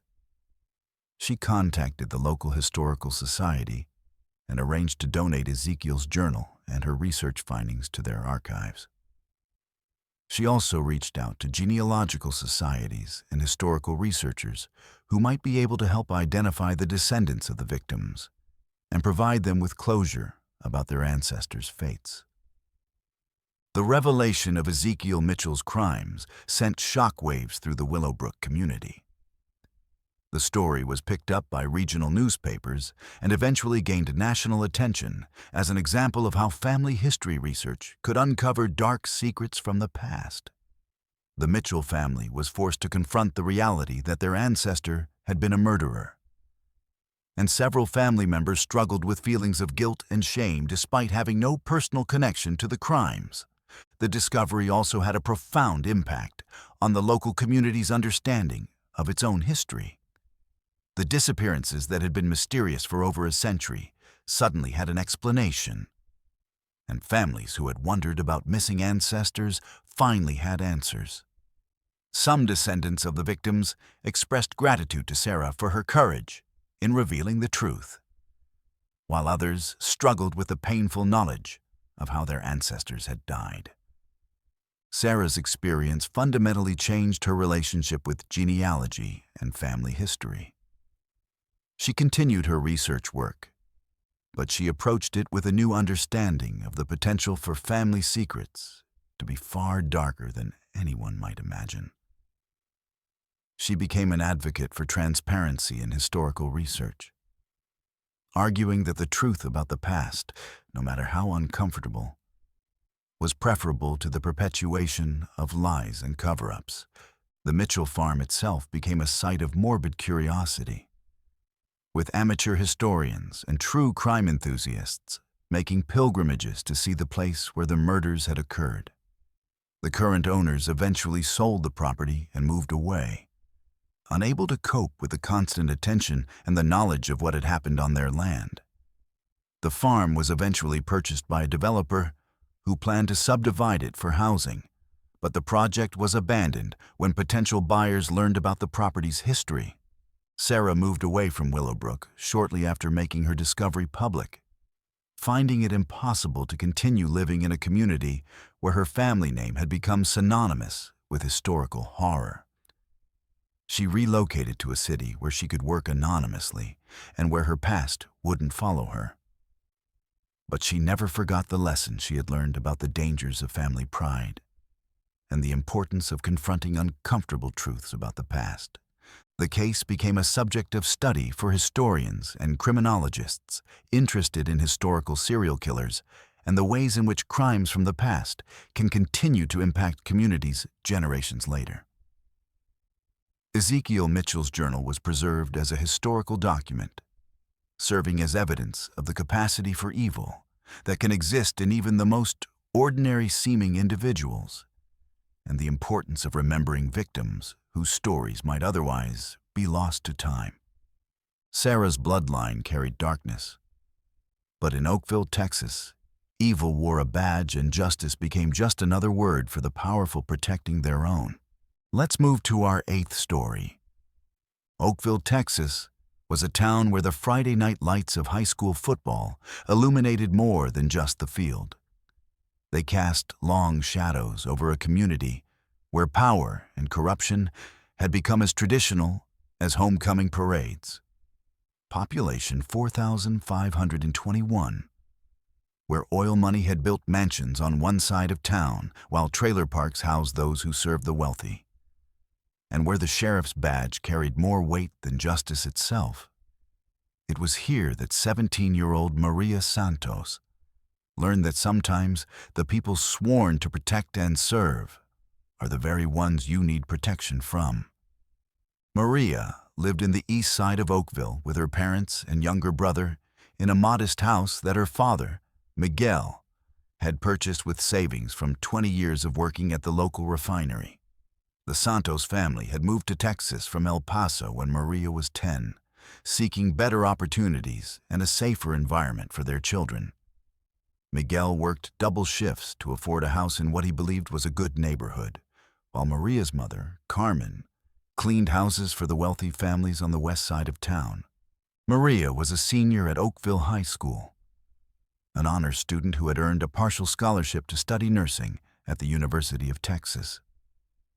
She was known for her quiet determination and her fierce loyalty to her family, working part-time at a local diner to help with household expenses while maintaining a 3.8 GPA.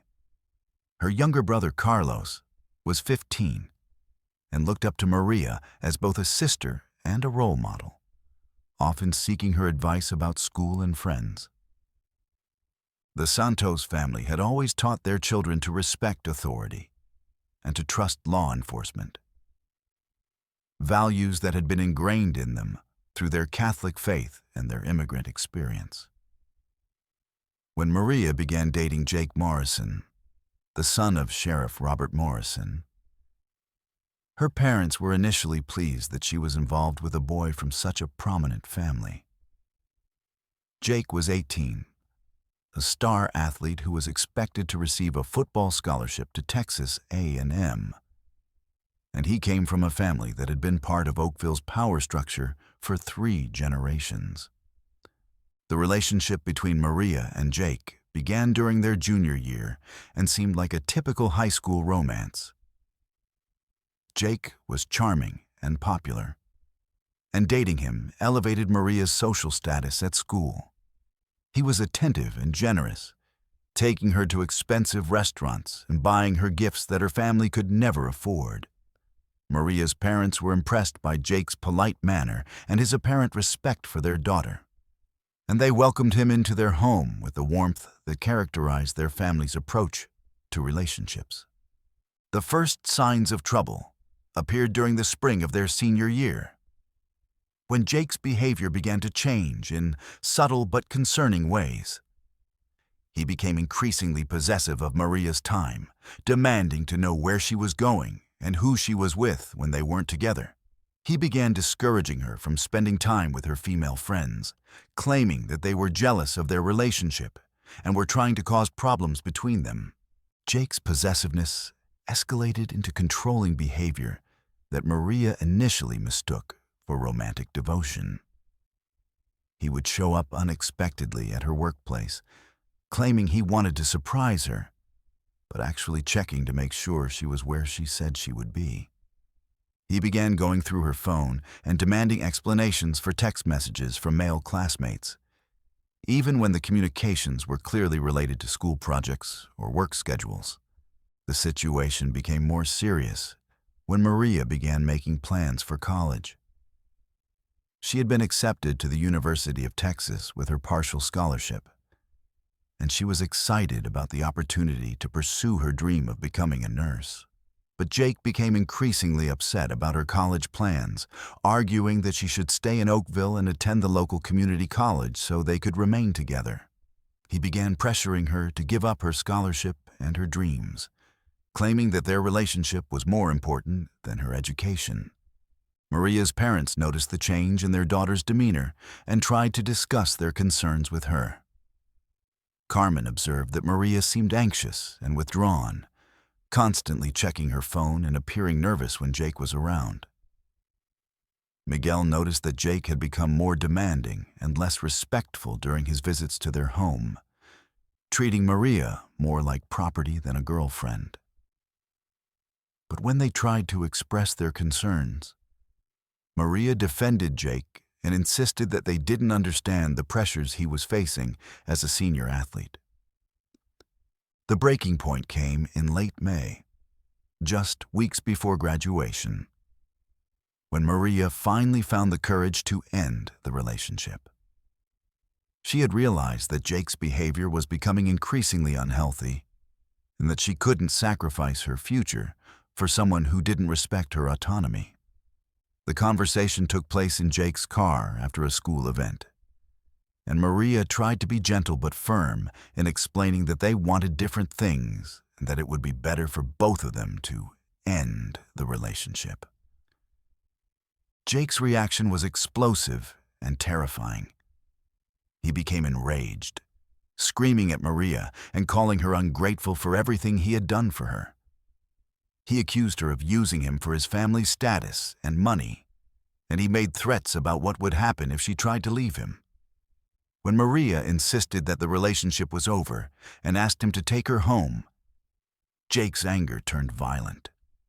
He grabbed her by the arms, shaking her and telling her that no one left him, especially not someone from her background. Maria managed to escape from the car and ran home. But Jake's threats continued through phone calls and text messages. He alternated between apologizing and promising to change, and making increasingly disturbing threats about what he would do to her and her family if she didn't take him back. Maria was terrified, but felt trapped, knowing that Jake's father was the sheriff and that the Morrison family had significant influence in the community. The harassment continued for several days, with Jake following Maria to work and school, leaving threatening messages, and even showing up at her house when her parents weren't home. Maria finally decided to report the threats to the police, believing that even if Jake's father was the sheriff, there would be other officers who would take her complaint seriously and help protect her family. Maria's decision to report Jake's behavior to the police proved to be a fatal mistake. When she went to the Oakville Police Department to file a complaint, she was interviewed by Deputy Frank Collins, who listened to her story with apparent sympathy and concern. Collins took detailed notes about Jake's threats and behavior, and he assured Maria that the department would take appropriate action to protect her and her family. What Maria didn't know was that Deputy Collins immediately reported her complaint to Sheriff Morrison, who was furious that Maria had dared to accuse his son of threatening behavior. Rather than investigating the allegations or taking steps to protect Maria, Sheriff Morrison began a campaign to discredit her and to protect his son from any consequences for his actions. The cover-up began with Sheriff Morrison visiting Maria's parents at their home, ostensibly to discuss their daughter's complaint, but actually to intimidate them into withdrawing it. Morrison explained to Miguel and Carmen that their daughter was making serious accusations against his son, accusations that could ruin Jake's future and his chances for a college scholarship. He suggested that Maria was probably confused or emotional about the breakup, and that it would be better for everyone if the complaint was quietly withdrawn. When Miguel and Carmen refused to pressure their daughter into withdrawing her complaint, Sheriff Morrison's approach became more threatening. He began making veiled references to the Santos family's immigration status, suggesting that there might be problems with their documentation that would require investigation. He also mentioned Miguel's employment at the refinery, implying that complaints from the sheriff's office about an employee's family could result in job loss. Despite the pressure from Sheriff Morrison, Maria refused to withdraw her complaint, and her parents supported her decision. But the family soon discovered the extent of the sheriff's power and his willingness to abuse it to protect his son. Miguel was suddenly subjected to increased scrutiny at work, with supervisors citing minor infractions that had previously been overlooked. Carmen found that several of her cleaning clients had abruptly terminated her services, claiming they no longer needed help, but offering no real explanation. The situation escalated dramatically when Jake's harassment turned violent. On a Friday night in early June, just days before graduation, Jake confronted Maria as she was leaving work at the diner. The confrontation took place in the parking lot behind the restaurant, away from witnesses and security cameras. Jake was drunk and enraged, screaming at Maria about her refusal to take him back and her persistence in pursuing the police complaint against him. What happened next was witnessed only by Maria and Jake. But the evidence would later tell a horrific story. Jake's anger exploded into deadly violence, and he attacked Maria with a brutality that shocked even the experienced investigators who would eventually examine the scene. Maria fought for her life, but she was no match for Jake's size and strength, especially in his alcohol-fueled rage. Jake killed Maria in that parking lot, strangling her with his bare hands while she pleaded for her life. But the murder was only the beginning of the cover-up that would follow. Jake immediately called his father, who arrived at the scene within minutes and began orchestrating a plan to conceal his son's crime and protect the Morrison family's reputation. Sheriff Morrison's cover-up was systematic and thorough, utilizing his authority and connections to manipulate evidence and control the investigation. He arranged for Maria's body to be moved from the parking lot to a remote location outside of town, where it would be discovered days later by hikers. He destroyed evidence from the original crime scene and created false documentation to support an alternative timeline of events. The official investigation into Maria's death was a sham from the beginning. Sheriff Morrison assigned the case to Deputy Collins, who had already proven his willingness to participate in the cover-up. The investigation focused on false leads and fabricated evidence, while the real evidence pointing to Jake was either destroyed or ignored. Jake was never seriously considered as a suspect. Despite his history of threatening Maria and his obvious motive for wanting her dead, Maria's family was devastated by her death and frustrated by the lack of progress in the investigation. They hired a private investigator with money borrowed from relatives, but the investigator found his efforts blocked at every turn by the sheriff's department. Witnesses who might have provided useful information were intimidated into silence, and evidence that might have pointed to Jake was mysteriously unavailable or had been lost. The cover-up might have been successful if not for the persistence of Maria's brother Carlos, who refused to accept the official version of events.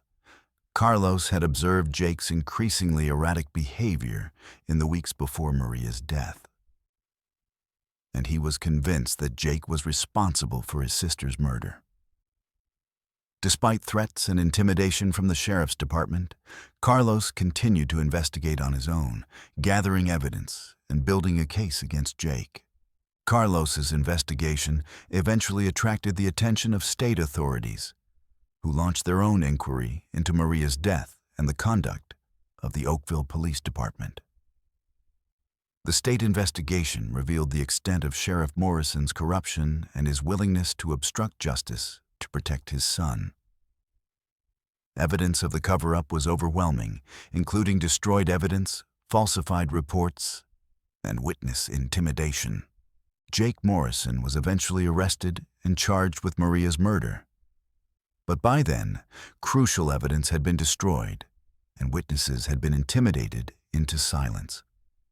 The case that should have been straightforward became complicated by the cover-up, and Jake's defense attorneys were able to create reasonable doubt about his guilt. He was ultimately convicted of manslaughter rather than murder, and sentenced to only 8 years in prison. Sheriff Morrison was forced to resign in disgrace, but he was never charged with obstruction of justice or any other crimes related to the cover-up. The political connections that had protected him throughout his career continued to shield him from serious consequences, and he retired with his pension intact. Deputy Collins was transferred to another department, and the other officers who had participated in the cover-up faced only minor disciplinary actions. Maria's family never recovered from the loss of their daughter, and the injustice of the legal system's failure to hold her killers fully accountable, Miguel and Carmen eventually moved away from Oakville, unable to continue living in a community where their daughter's murderer had been protected by those sworn to serve justice. Carlos dedicated his life to criminal justice reform, becoming an advocate for victims' families and working to expose corruption in law enforcement. The case became a symbol of the corruption that can flourish in small communities, where powerful families are able to manipulate the justice system for their own benefit. It highlighted the vulnerability of immigrant families and working-class people when they come into conflict with established power structures. And it demonstrated the devastating consequences when law enforcement officers prioritize loyalty to their colleagues over their duty to serve justice. Mariah never got justice, and in Clearwater, Wisconsin, justice came too late for another young woman whose trust in someone she loved would cost her everything. Let's move to our 9th story. Clearwater, Wisconsin, was a college town where autumn painted the maple trees in brilliant reds and golds, and where the University of Wisconsin campus brought youthful energy to a community that had grown around education and small-town values. Population 12,847, where students and longtime residents coexisted in a harmony built on shared appreciation for quiet streets, local coffee shops, and the kind of safety that comes from knowing your neighbors.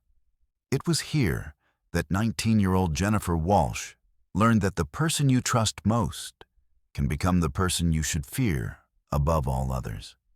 Jennifer was a sophomore at the university, studying elementary education with dreams of becoming a teacher in her hometown of Green Bay after graduation. She was the kind of young woman who still called her parents every Sunday, who sent handwritten thank you notes, and who had never missed a family holiday despite the freedom that college life offered, with her blonde hair usually pulled back in a practical ponytail and her backpack always loaded with textbooks. Jennifer embodied the earnest dedication that her professors appreciated and her classmates respected. She had been dating Ryan Kowalski for 8 months, a relationship that had begun during their freshman year when they met in a psychology class they both needed for their respective majors. Ryan was 20, a year older than Jennifer, studying business with plans to take over his family's construction company back in Milwaukee. He was tall and athletic, with the kind of easy confidence that came from growing up in a family where success was expected and achieved. To Jennifer's friends and family, Ryan seemed like the perfect boyfriend. Attentive, ambitious, and clearly devoted to their relationship. The relationship had progressed naturally through the typical stages of college romance. They studied together in the library, attended football games as a couple, and spent weekends exploring the small towns surrounding Clearwater. Ryan was generous with gifts and attention, surprising Jennifer with flowers on random weekdays and remembering details about her classes and friendships that impressed her with his thoughtfulness. Her roommate, Katie, often commented on how lucky Jennifer was to have found someone so caring and committed. Jennifer's parents, David and Susan Walsh, had met Ryan during Parents' Weekend in October and had been immediately impressed by his polite manner and his obvious affection for their daughter. Ryan had asked thoughtful questions about their lives in Green Bay, had complimented Susan's cooking when they took him to dinner, and had engaged David in conversations about business and career planning that demonstrated maturity beyond his years. The Walshes had returned home, confident that their daughter was in good hands. The first signs of trouble in the relationship were so subtle that Jennifer initially dismissed them as normal relationship adjustments. Ryan began expressing concern about the amount of time Jennifer spent with her female friends, particularly Katie, whom he claimed was a bad influence who encouraged Jennifer to party too much. He started suggesting that Jennifer's study groups were unnecessary and that she would be better off studying with him instead of with classmates who might distract her from her academic goals. Ryan's concerns gradually evolved into more direct attempts to control Jennifer's social life. He would become sullen and withdrawn when she made plans that didn't include him. And he would guilt her into canceling activities by claiming that he had been looking forward to spending time with her. He began monitoring her phone usage, asking about text messages and phone calls in ways that seemed caring, but felt increasingly invasive to Jennifer. The controlling behavior escalated during the spring semester of their sophomore year. Ryan started showing up unexpectedly at Jennifer's classes and work-study job, claiming he wanted to surprise her, but actually checking to make sure she was where she said she would be. He began criticizing her appearance and her choices, suggesting that her clothes were too revealing or that her makeup made her look like she was trying to attract other men's attention. Jennifer's friends noticed the changes in her behavior and tried to express their concerns. But Ryan had successfully isolated her from most of her support network. Katie, her roommate, was particularly worried about the relationship and tried to talk to Jennifer about Ryan's possessive behavior. But Ryan had convinced Jennifer that Katie was jealous of their relationship and was trying to cause problems between them. So Jennifer dismissed her roommate's concerns as misguided interference.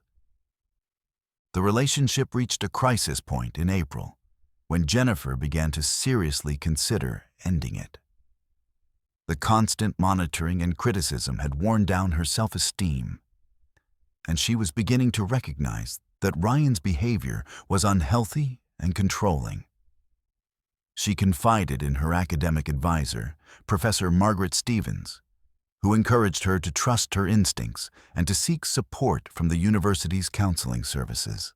Jennifer's decision to break up with Ryan was made during finals week, when the stress of exams combined with Ryan's increasingly demanding behavior became unbearable. She had planned to wait until after finals to have the conversation. But Ryan's jealous reaction to her study group sessions made it clear that the relationship couldn't continue. She asked to meet him at his apartment off campus, hoping that the private setting would allow them to have an honest conversation about their incompatibility. The breakup conversation took place on a Thursday evening in early May. In the living room of the apartment, Ryan shared with two other students who were away for the evening. Jennifer had rehearsed what she wanted to say, focusing on their different goals and her need for independence rather than on his controlling behavior. She tried to be gentle but clear, explaining that she cared about him, but that they wanted different things from a relationship. Ryan's initial reaction seemed to be acceptance, even understanding. He listened to Jennifer's explanation without interrupting, and he acknowledged that he had probably been too demanding and possessive. He apologized for his behavior and asked if there was anything he could do to change her mind. But he seemed to accept her decision when she explained that she needed time to focus on her studies and her own personal growth. But as the evening progressed, Ryan's demeanor began to change. He started asking more probing questions about Jennifer's reasons for ending the relationship, and he became increasingly agitated when she refused to give him specific examples of his problematic behavior. He began accusing her of having feelings for someone else, demanding to know if there was another man who had influenced her decision to break up with him. Jennifer tried to leave several times during the conversation, but Ryan kept finding reasons to continue talking, asking her to stay just a few more minutes to work through their problems. He alternated between apologizing and making accusations, between promising to change and threatening to hurt himself if she left him. The emotional manipulation was exhausting, and Jennifer found herself becoming increasingly anxious about Ryan's mental state. The situation escalated when Jennifer finally insisted that she needed to leave and return to her dormitory. Ryan became enraged, accusing her of using him and then discarding him when she no longer needed him. He began shouting about everything he had done for her, all the money he had spent on gifts and dates, and how ungrateful she was for his devotion. His anger was unlike anything Jennifer had ever seen from him, and she realized that she was seeing the real Ryan for the first time. When Jennifer moved toward the door, Ryan physically blocked her path, grabbing her by the arms and demanding that she sit down and listen to what he had to say. The physical contact was aggressive and frightening, and Jennifer realized that she was in real danger. She tried to reason with Ryan, promising that they could talk more later if he would just let her leave. But his rage had reached a point where rational conversation was impossible. What happened next would haunt the Clearwater community for years to come. Ryan's anger exploded into deadly violence, and he attacked Jennifer with a brutality that seemed impossible from someone who had claimed to love her. The attack was prolonged and vicious, with Ryan using his superior size and strength to overpower Jennifer's desperate attempts to defend herself. Jennifer fought for her life, but she was no match for Ryan's rage-fueled assault. He strangled her with his bare hands while she pleaded for her life, her final moments filled with the incomprehensible reality that the person she had trusted and cared for was killing her. The young woman who had dreamed of teaching children and building a life filled with purpose died alone in an apartment where she had once felt safe. After killing Jennifer, Ryan faced the horrifying reality of what he had done. But instead of calling for help or turning himself into authorities, he made a calculated decision to conceal his crime and protect himself from consequences. Ryan loaded Jennifer's body into his car and drove to his grandmother's house on the outskirts of town, a property that had been in his family for generations and where he knew he could work undisturbed.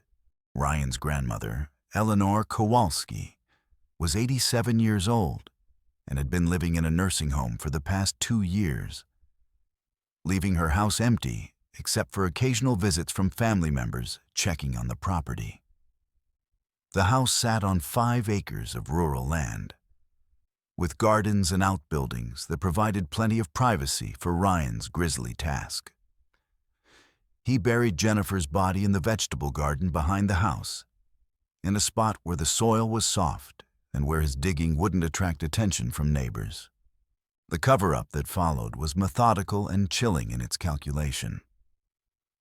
Ryan cleaned his apartment thoroughly, removing any evidence of the struggle that had taken place there. He disposed of Jennifer's personal belongings, scattering them in dumpsters across the city to avoid creating a concentrated trail of evidence. He created a false timeline for the evening, establishing alibis and preparing explanations for Jennifer's disappearance that would deflect suspicion from himself. When Jennifer failed to return to her dormitory that night, her roommate Katie initially assumed she had decided to stay at Ryan's apartment, something that happened occasionally despite dormitory rules. But when Jennifer missed her morning classes and didn't respond to phone calls or text messages, Katie became worried and contacted the university's residential life office to report her missing. The initial investigation into Jennifer's disappearance focused on the possibility that she had left campus voluntarily, perhaps to deal with a family emergency or personal crisis. Ryan played the role of the concerned boyfriend perfectly, cooperating with campus security and local police while expressing worry about Jennifer's safety and well-being. He provided investigators with a detailed account of their evening together, claiming that Jennifer had left his apartment around 10 o'clock to return to her dormitory and that he hadn't heard from her since. Ryan's performance as the grieving boyfriend was convincing enough to deflect initial suspicion, and the investigation focused on other possibilities for Jennifer's disappearance. Police interviewed her friends and classmates, looking for signs of depression or personal problems that might have motivated her to leave school. They examined her financial records and phone usage, searching for clues about where she might have gone or who she might have contacted. The investigation expanded when Jennifer's parents arrived in Clearwater and began their own search for their daughter. David and Susan Walsh were devastated by Jennifer's disappearance and frustrated by what they saw as insufficient urgency from local authorities. They hired a private investigator and organized volunteer search parties, distributing flyers and conducting interviews with anyone who might have information about their daughter's whereabouts. Jennifer's body remained hidden in Eleanor Kowalski's garden for 3 months, while Ryan continued his charade of being a concerned ex-boyfriend, helping with the search efforts. He attended vigils and search parties, comforted Jennifer's friends and family, and maintained the facade of someone desperately hoping for her safe return. The psychological toll of maintaining this deception while living with the knowledge of what he had done began to affect Ryan's behavior. But the changes were subtle enough to be attributed to stress and grief. The discovery of Jennifer's body came about through a combination of persistence and luck. David Walsh had become convinced that Jennifer's disappearance was connected to her relationship with Ryan. Despite the young man's apparent cooperation with the investigation, David began conducting his own surveillance of Ryan, following him and documenting his activities in hopes of finding some clue about what had happened to Jennifer. David's surveillance led him to Eleanor Kowalski's property, where he observed Ryan making several visits that seemed to have no clear purpose. Ryan would arrive at the house, spend time in the backyard, and then leave without appearing to accomplish any specific task. David's suspicions were aroused by these mysterious visits, and he eventually contacted police with his observations. The police investigation of Eleanor Kowalski's property initially found nothing suspicious, but a more thorough search using cadaver dogs led to the discovery of Jennifer's remains in the garden behind the house. The condition of the body and the circumstances of its burial made it clear that Jennifer had been murdered, and the location of the grave immediately focused suspicion on Ryan, who had access to the property and had been observed visiting it multiple times. Ryan was arrested and charged with Jennifer's murder, but he maintained his innocence even when confronted with overwhelming evidence of his guilt. The trial that followed was emotionally devastating for Jennifer's family and friends, who were forced to relive the trauma of her disappearance while learning the horrific details of how she had died. Ryan's defense attorneys attempted to portray the killing as a crime of passion rather than premeditated murder, arguing that their client had acted in the heat of emotion rather than with calculated intent. The evidence against Ryan was overwhelming, including forensic evidence linking him to Jennifer's death and witness testimony about his controlling behavior during their relationship. The jury convicted him of first-degree murder, and he was sentenced to life in prison without the possibility of parole. But the conviction provided little comfort to Jennifer's family, who had lost their daughter to someone they had trusted and welcomed into their home. The case had a profound impact on the Clearwater community and the university campus, shattering the sense of safety that had characterized the town and forcing students and residents to confront the reality that domestic violence could strike anywhere. The university implemented new programs to educate students about healthy relationships and warning signs of abuse, and local law enforcement received additional training in investigating domestic violence cases. Jennifer's parents established a scholarship in her memory for students studying education, ensuring that her dream of teaching children would live on through others who shared her passion. They also became advocates for domestic violence awareness, speaking at universities and community events about the warning signs of abusive relationships and the importance of supporting friends and family members who might be in danger. The case served as a tragic reminder that the people we trust most can sometimes be the most dangerous, and that love can become twisted into something deadly when combined with possessiveness and the inability to accept rejection. Jennifer's death highlighted the vulnerability of young women in college relationships and the importance of recognizing and addressing controlling behavior before it escalates to violence. Jennifer's grave was hidden for months, but some secrets refused to stay buried. As the people of Thornfield, Massachusetts, were about to discover when a 300-year-old mystery would prove that madness and obsession transcend the boundaries of time itself. Let's move to our 10th story. Thornfield, Massachusetts, was a town where colonial history lived in every brick and weathered shingle, where the past seemed to whisper from behind every shuttered window and beneath every moss-covered headstone. Population 2,934, where the oldest families could trace their lineage back to the Mayflower, and where the local historical society treated every artifact like a sacred relic. It was here that 38-year-old Dr. Elizabeth Kane, a historian specializing in colonial New England, discovered that some obsessions are so powerful they can transcend death itself. Dr. Kane had come to Thornfield in the fall of 2022 to research her book about burial practices in Puritan communities. Drawn by the town's exceptionally well-preserved colonial cemetery and its extensive historical records dating back to 1692, she had rented a small apartment above the town's bookstore and had quickly become a familiar figure in the local library and historical society, spending her days poring over centuries-old documents and her evenings walking among the weathered headstones that held the stories she was trying to tell. The Thornfield Historical Society was housed in a converted colonial mansion that had belonged to the Blackwood family, one of the town's founding families whose influence had shaped the community for over 3 centuries. The society's president, Mrs. Dorothy Ashworth, was a descendant of the original Blackwoods and took great pride in maintaining the family's legacy and the town's historical integrity. She had welcomed Dr.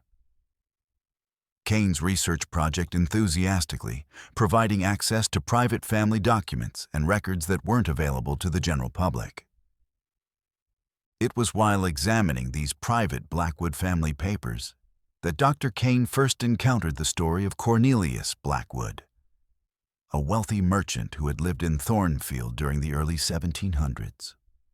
Cornelius had been one of the town's most prominent citizens, owning several ships that traded between Boston and the Caribbean, and his wealth had allowed him to build the largest house in Thornfield and to wield considerable political influence in colonial Massachusetts. The initial documents about Cornelius painted a picture of a successful but unremarkable colonial businessman.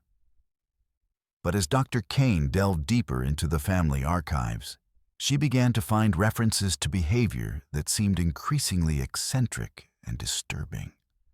Letters from family members and business associates described Cornelius as becoming obsessed with death and resurrection, spending vast amounts of money on books about alchemy and the occult, and making increasingly bizarre statements about his plans for the afterlife.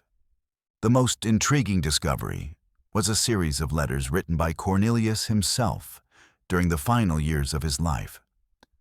Documents that revealed a man consumed by the belief that he could achieve physical resurrection through careful planning and the application of what he believed to be scientific principles.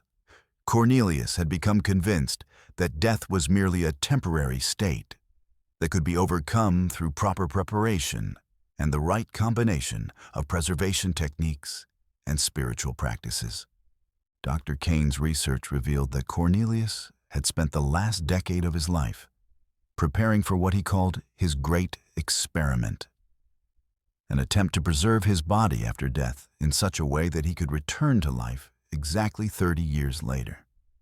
He had studied Egyptian mummification techniques, consulted with alchemists and occultists, and had even corresponded with European scholars who claimed to have discovered the secrets of eternal life.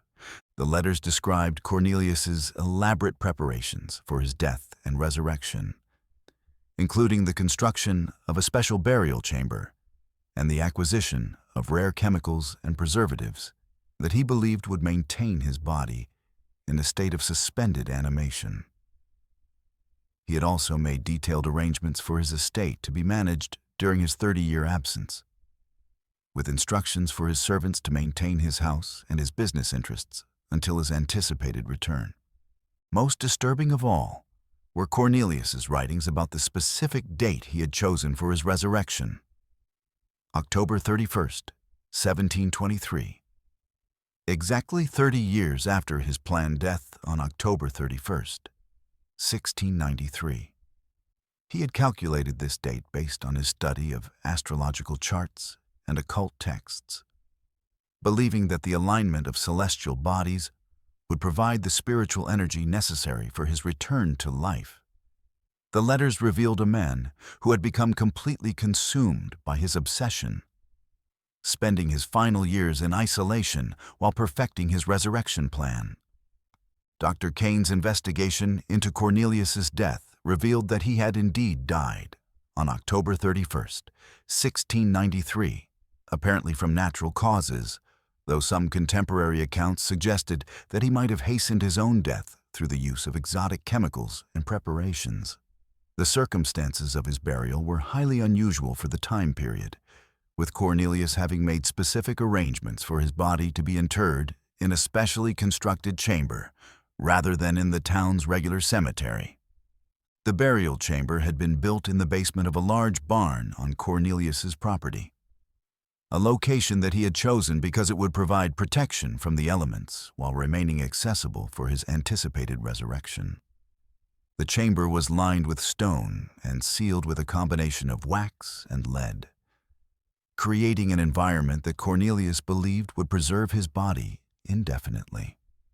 He had also arranged for various artifacts and supplies to be buried with him, including books, chemicals, and even food that he expected to need upon his return.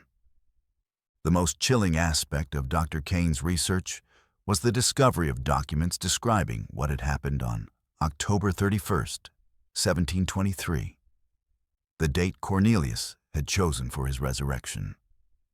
According to family records and contemporary accounts, a group of Cornelius's former servants and business associates had gathered at the barn on that night, apparently believing that their former master might actually return from the dead as he had promised. The accounts of that night were fragmentary and contradictory, but they painted a picture of a gathering that had begun with skeptical curiosity and had ended in terror and chaos. Several witnesses reported hearing sounds coming from the sealed burial chamber, knocking, scratching, and what some described as muffled screaming. The sounds had continued for several hours, growing more frantic and desperate as the night progressed. The most detailed account came from a letter written by Thomas Whitmore, Cornelius's former business partner, who described the events of that night in terms that suggested he had witnessed something that had shaken his faith in the natural order of the world. Whitmore wrote about the sounds from the chamber, the growing panic among the assembled witnesses, and the ultimate decision to flee the barn rather than investigate further. Dr. Kane's research revealed that the barn had been abandoned immediately after that night, with the Blackwood family refusing to discuss what had happened or to allow anyone to examine the burial chamber.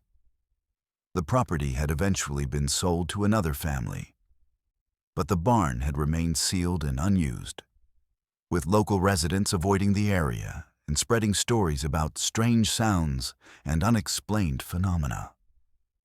The barn had burned down in 1847, apparently in a fire that had started spontaneously and had resisted all attempts to extinguish it.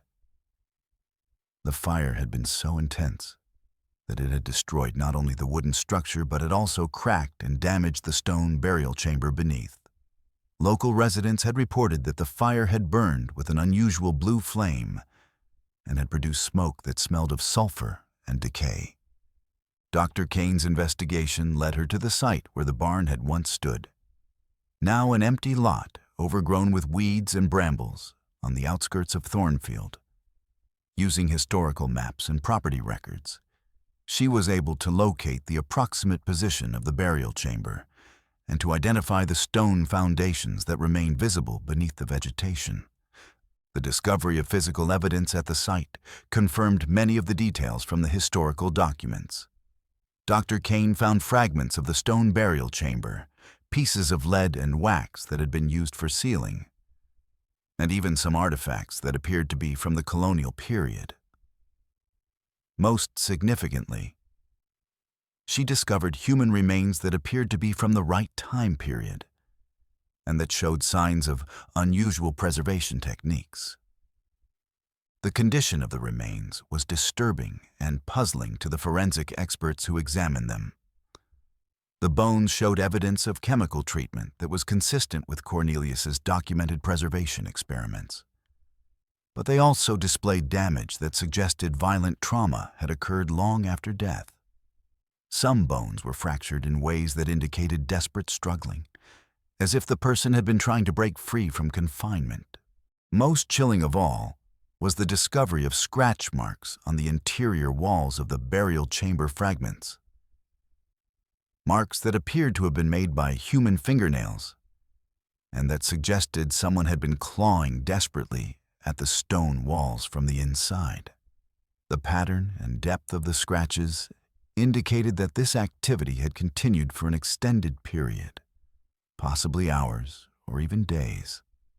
Dr. Kane's research into the Cornelius Blackwood case attracted the attention of paranormal investigators and occult researchers, who saw it as evidence of successful resurrection or supernatural intervention. But Dr. Kane approached the case from a historical and scientific perspective, seeking rational explanations for the documented phenomena, while acknowledging that some aspects of the case remained genuinely mysterious. The most likely explanation for the events of October 31st, 1723, was that Cornelius had not actually died on his planned date, but had instead fallen into a catatonic state induced by the chemicals and preparations he had been using. This would explain why he appeared to be dead to his contemporaries, while actually remaining alive in the sealed burial chamber. The sounds heard by witnesses 30 years later would then have been the result of Cornelius awakening from his prolonged unconsciousness and desperately trying to escape from his tomb. This explanation was supported by the physical evidence of the scratch marks and the bone damage, which suggested that someone had indeed been alive and struggling inside the burial chamber. The timing of the awakening, exactly 30 years after the burial, could be explained by the gradual breakdown of the preservative chemicals, dust, or by changes in the burial environment that had allowed Cornelius to regain consciousness. The horror of this scenario was almost unbearable to contemplate.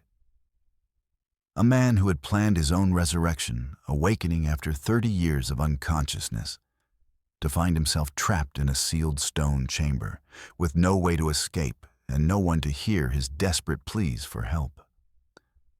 The scratches on the walls told the story of his final hours, clawing frantically at the stone until his strength gave out, and he died the death he had tried so hard to avoid. Dr. Kane's research into the Cornelius Blackwood case became the centerpiece of her book about colonial burial practices. But the psychological impact of the investigation stayed with her long after the book was published.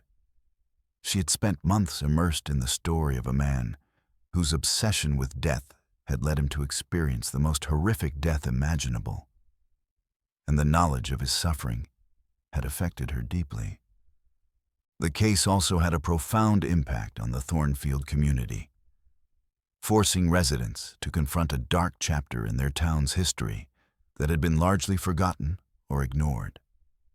The Blackwood family descendants struggled with the revelation that their ancestor had been involved in such disturbing activities, and some family members questioned whether the story should have been made public at all. Dr. Kane's work on the Cornelius Blackwood case established her reputation as a leading expert on unusual historical cases, But it also marked the end of her research into colonial burial practices. She found that she could no longer examine historical documents about death and burial without thinking about Cornelius's desperate final hours in his stone tomb. And she eventually shifted her research focus to less disturbing aspects of colonial history. The site where Cornelius's barn had stood remained empty and avoided by local residents, who reported feeling uncomfortable when passing the area and claimed to hear strange sounds on quiet nights. The town eventually purchased the property and converted it into a small park. But visitors often reported feeling uneasy there, and the park was rarely used despite its convenient location. Dr. Kane thought the past was dead until she learned about the camp that should have been safe, where 3 innocent children would face a horror that would close their summer sanctuary forever and leave scars that would never heal. Let's move to our 11th and final story. Camp Scott, Oklahoma, was supposed to be a place where childhood dreams came true, where young Girl Scouts could experience the magic of summer camp surrounded by the rolling hills and dense forests of the Cookson Hills. Established in 1928, the camp had hosted thousands of girls over the decades, creating memories of campfires, friendship bracelets, and the kind of innocent adventures that define the best parts of growing up. It was here that 25-year-old Linda Foster, a camp counselor with dreams of becoming a teacher, would witness an evil so profound that it would close Camp Scott forever and haunt everyone who survived that terrible summer. Linda had been working at Camp Scott for 3 summers. Drawn back each year by her love of working with children and her belief in the camp's mission of building confidence and independence in young girls, she was responsible for overseeing the youngest campers, girls aged 8 to 10, who were experiencing their first taste of independence away from home. Linda took her responsibilities seriously, knowing that for many of these children, camp would be their first major experience away from their families. The summer of 1977 began like any other at Camp Scott. 140 girls had enrolled for the various sessions, and the camp was buzzing with the excitement that always accompanied the start of summer activities. The facilities included multiple sleeping tents arranged in units throughout the wooded property, a dining hall, craft buildings, and recreational areas that provided everything needed for a traditional summer camp experience.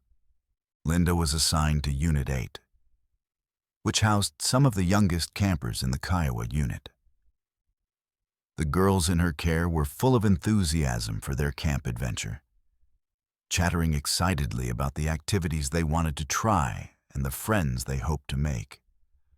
Among the campers were 3 8-year-old girls who had become fast friends during their first few days at camp. Lori Lee Farmer from Tulsa, Michelle Heather Goose from Broken Arrow, and Doris Denise Milner from Tulsa. The 3 girls were typical of the children Linda loved working with: bright, curious, and eager to experience everything camp had to offer. Lori was the natural leader of the group, confident and outgoing with a smile that lit up her entire face. Michelle was quieter, but equally enthusiastic, with a gentle nature that made her popular with both campers and counselors. Denise was the comedian of the trio, always ready with a joke or a funny observation that kept her friends laughing.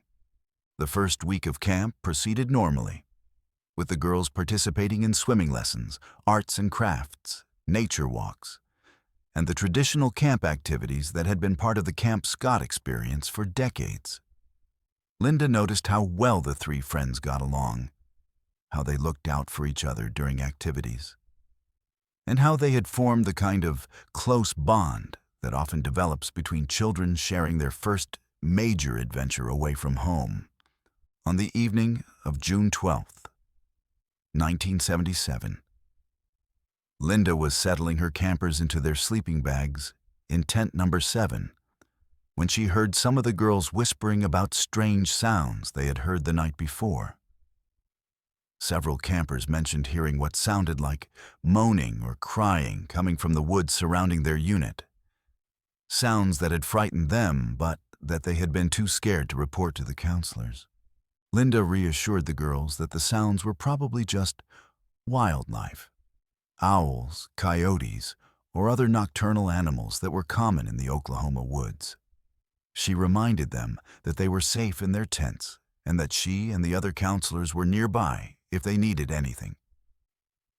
But privately, Linda felt a flutter of unease about the reports, especially since several girls had mentioned hearing similar sounds on different nights. That night, Linda made extra rounds through the unit, checking on her campers and listening for any unusual sounds that might explain what the girls had heard. The camp was quiet except for the normal sounds of summer night. Crickets, the distant hoot of an owl, and the soft breathing of sleeping children. Linda convinced herself that the girls had simply been letting their imaginations run wild, as children often do when sleeping in an unfamiliar environment. The horror began in the early morning hours of June 13th, when Linda was awakened by screaming from one of the other counselors. She rushed outside to find chaos and panic as staff members discovered that tent number 7 was empty. Lori, Michelle, and Denise were missing from their sleeping bags, with no sign of where they had gone or what had happened to them. The initial search focused on the possibility that the girls had wandered off on their own, perhaps to use the bathroom facilities or to explore the campgrounds. But as the search expanded and the missing girls weren't found in any of the obvious locations, it became clear that something far more serious had occurred. The camp director contacted local law enforcement, and within hours, Camp Scott was swarming with police officers, search dogs, and volunteers from the surrounding community. The discovery came later that morning when searchers found the bodies of all 3 girls in a wooded area approximately 150 yards from their tent. The children had been sexually assaulted and murdered. Their young lives ended with a brutality that seemed impossible in a place dedicated to childhood innocence and joy. The crime scene was so horrific that even experienced law enforcement officers were shaken by what they found. Linda's world collapsed when she learned what had happened to the 3 little girls who had been under her protection. The children she had tucked into their sleeping bags just hours earlier, the girls who had been giggling about camp activities and planning their next day's adventures, had been taken from their tent and subjected to unimaginable horror before being killed and discarded in the woods like trash. The investigation that followed was massive and complex, involving local police, state investigators, and FBI agents who descended on the small Oklahoma community. The crime scene evidence suggested that the perpetrator had been watching the camp for some time, learning the routines and identifying vulnerable targets. The killer had entered tent number 7 in the middle of the night, somehow removing 3 sleeping children without waking the other campers in the tent or alerting the counselors in nearby tents. The psychological impact on the surviving campers was devastating. Children who had come to camp excited about independence and adventure were suddenly confronted with the reality that evil could reach them, even in places that were supposed to be safe. Many of the girls were traumatized by the knowledge that their friends had been taken from the tent next to theirs, and several required extensive counseling to deal with the trauma of the experience. Linda blamed herself for what had happened, tormented by the thought that she should have done something differently, should have taken the reports of strange sounds more seriously, should have been more vigilant in protecting the children under her care. The rationale part of her mind knew that she couldn't have prevented what happened, but the emotional weight of losing 3 children she was responsible for protecting was almost unbearable. The investigation eventually focused on Gene Leroy Hart, a local man with a history of violent crimes who had escaped from prison and was believed to be hiding in the area around Camp Scott. Hart was familiar with the local terrain and had the skills necessary to move through the woods undetected. He was captured and charged with the murders, but he was acquitted at trial despite evidence linking him to the crimes. Hart died in prison in 1979 while serving time for other offenses, taking whatever secrets he might have had about the Camp Scott murders to his grave. The case was officially closed, but many people involved in the investigation remained convinced that questions about the murders had never been fully answered. Camp Scott closed permanently after the murders, unable to continue operating in the shadow of such a horrific crime. The property was eventually sold and the buildings were demolished. But the memory of what happened there continued to haunt everyone who had been touched by the tragedy. The camp that had been a place of joy and discovery for thousands of girls over nearly 50 years was forever associated with the loss of 3 innocent children. Linda never worked with children again after the Camp Scott murders. The trauma of losing Lori, Michelle, and Denise under her watch destroyed her confidence and her ability to take responsibility for other people's children. She left Oklahoma shortly after the trial and moved to a different state, where she found work in an office environment that allowed her to avoid the constant reminders of what had happened. The families of the 3 murdered girls were left to grieve not only the loss of their children, but also the destruction of their faith in the safety of institutions designed to protect and nurture young people. The murders had shown them that evil could strike anywhere, even in the most innocent and protected environments, and that no place was truly safe from those who would harm children. The Camp Scott murders became one of Oklahoma's most notorious unsolved crimes. A case that highlighted the vulnerability of children and the devastating impact that violence can have on entire communities. The case also demonstrated the lasting trauma that such crimes inflict not only on the immediate victims, but on everyone who was connected to them. The other campers, the counselors, the families, and the community members who had trusted in the safety of the camp environment. The investigation revealed serious security deficiencies at Camp Scott, including inadequate lighting, insufficient supervision, and a lack of proper background checks for staff and volunteers. These revelations led to changes in how summer camps across the country approached security and child protection. But they came too late to save Lori, Michelle, and Denise. Linda carried the memory of those 3 little girls with her for the rest of her life, never forgetting their faces or their excitement about their camp adventure. She often wondered what they might have become if they had been allowed to grow up, what contributions they might have made to the world, and what joy they might have brought to their families and communities. The empty lot where Camp Scott once stood serves as a silent memorial to the 3 girls who died there, and to the innocence that was lost on that terrible night in June 1977. Local residents still avoid the area, and those who knew the camp in its heyday speak of it only in whispers, remembering both the joy it once brought and the horror that ended it all. Trust your instincts. If something feels wrong, it probably is. Don't let politeness or the fear of seeming paranoid prevent you from protecting yourself and your loved ones. Check on your neighbors. Believe survivors when they speak out. And never assume that tragedy only happens to other people in other places. Subscribe to Verified Fears and hit that notification bell. Because in a world where these stories are real, staying informed might just save your life. Share these stories with someone you care about, because awareness is the first line of defense against becoming the next victim.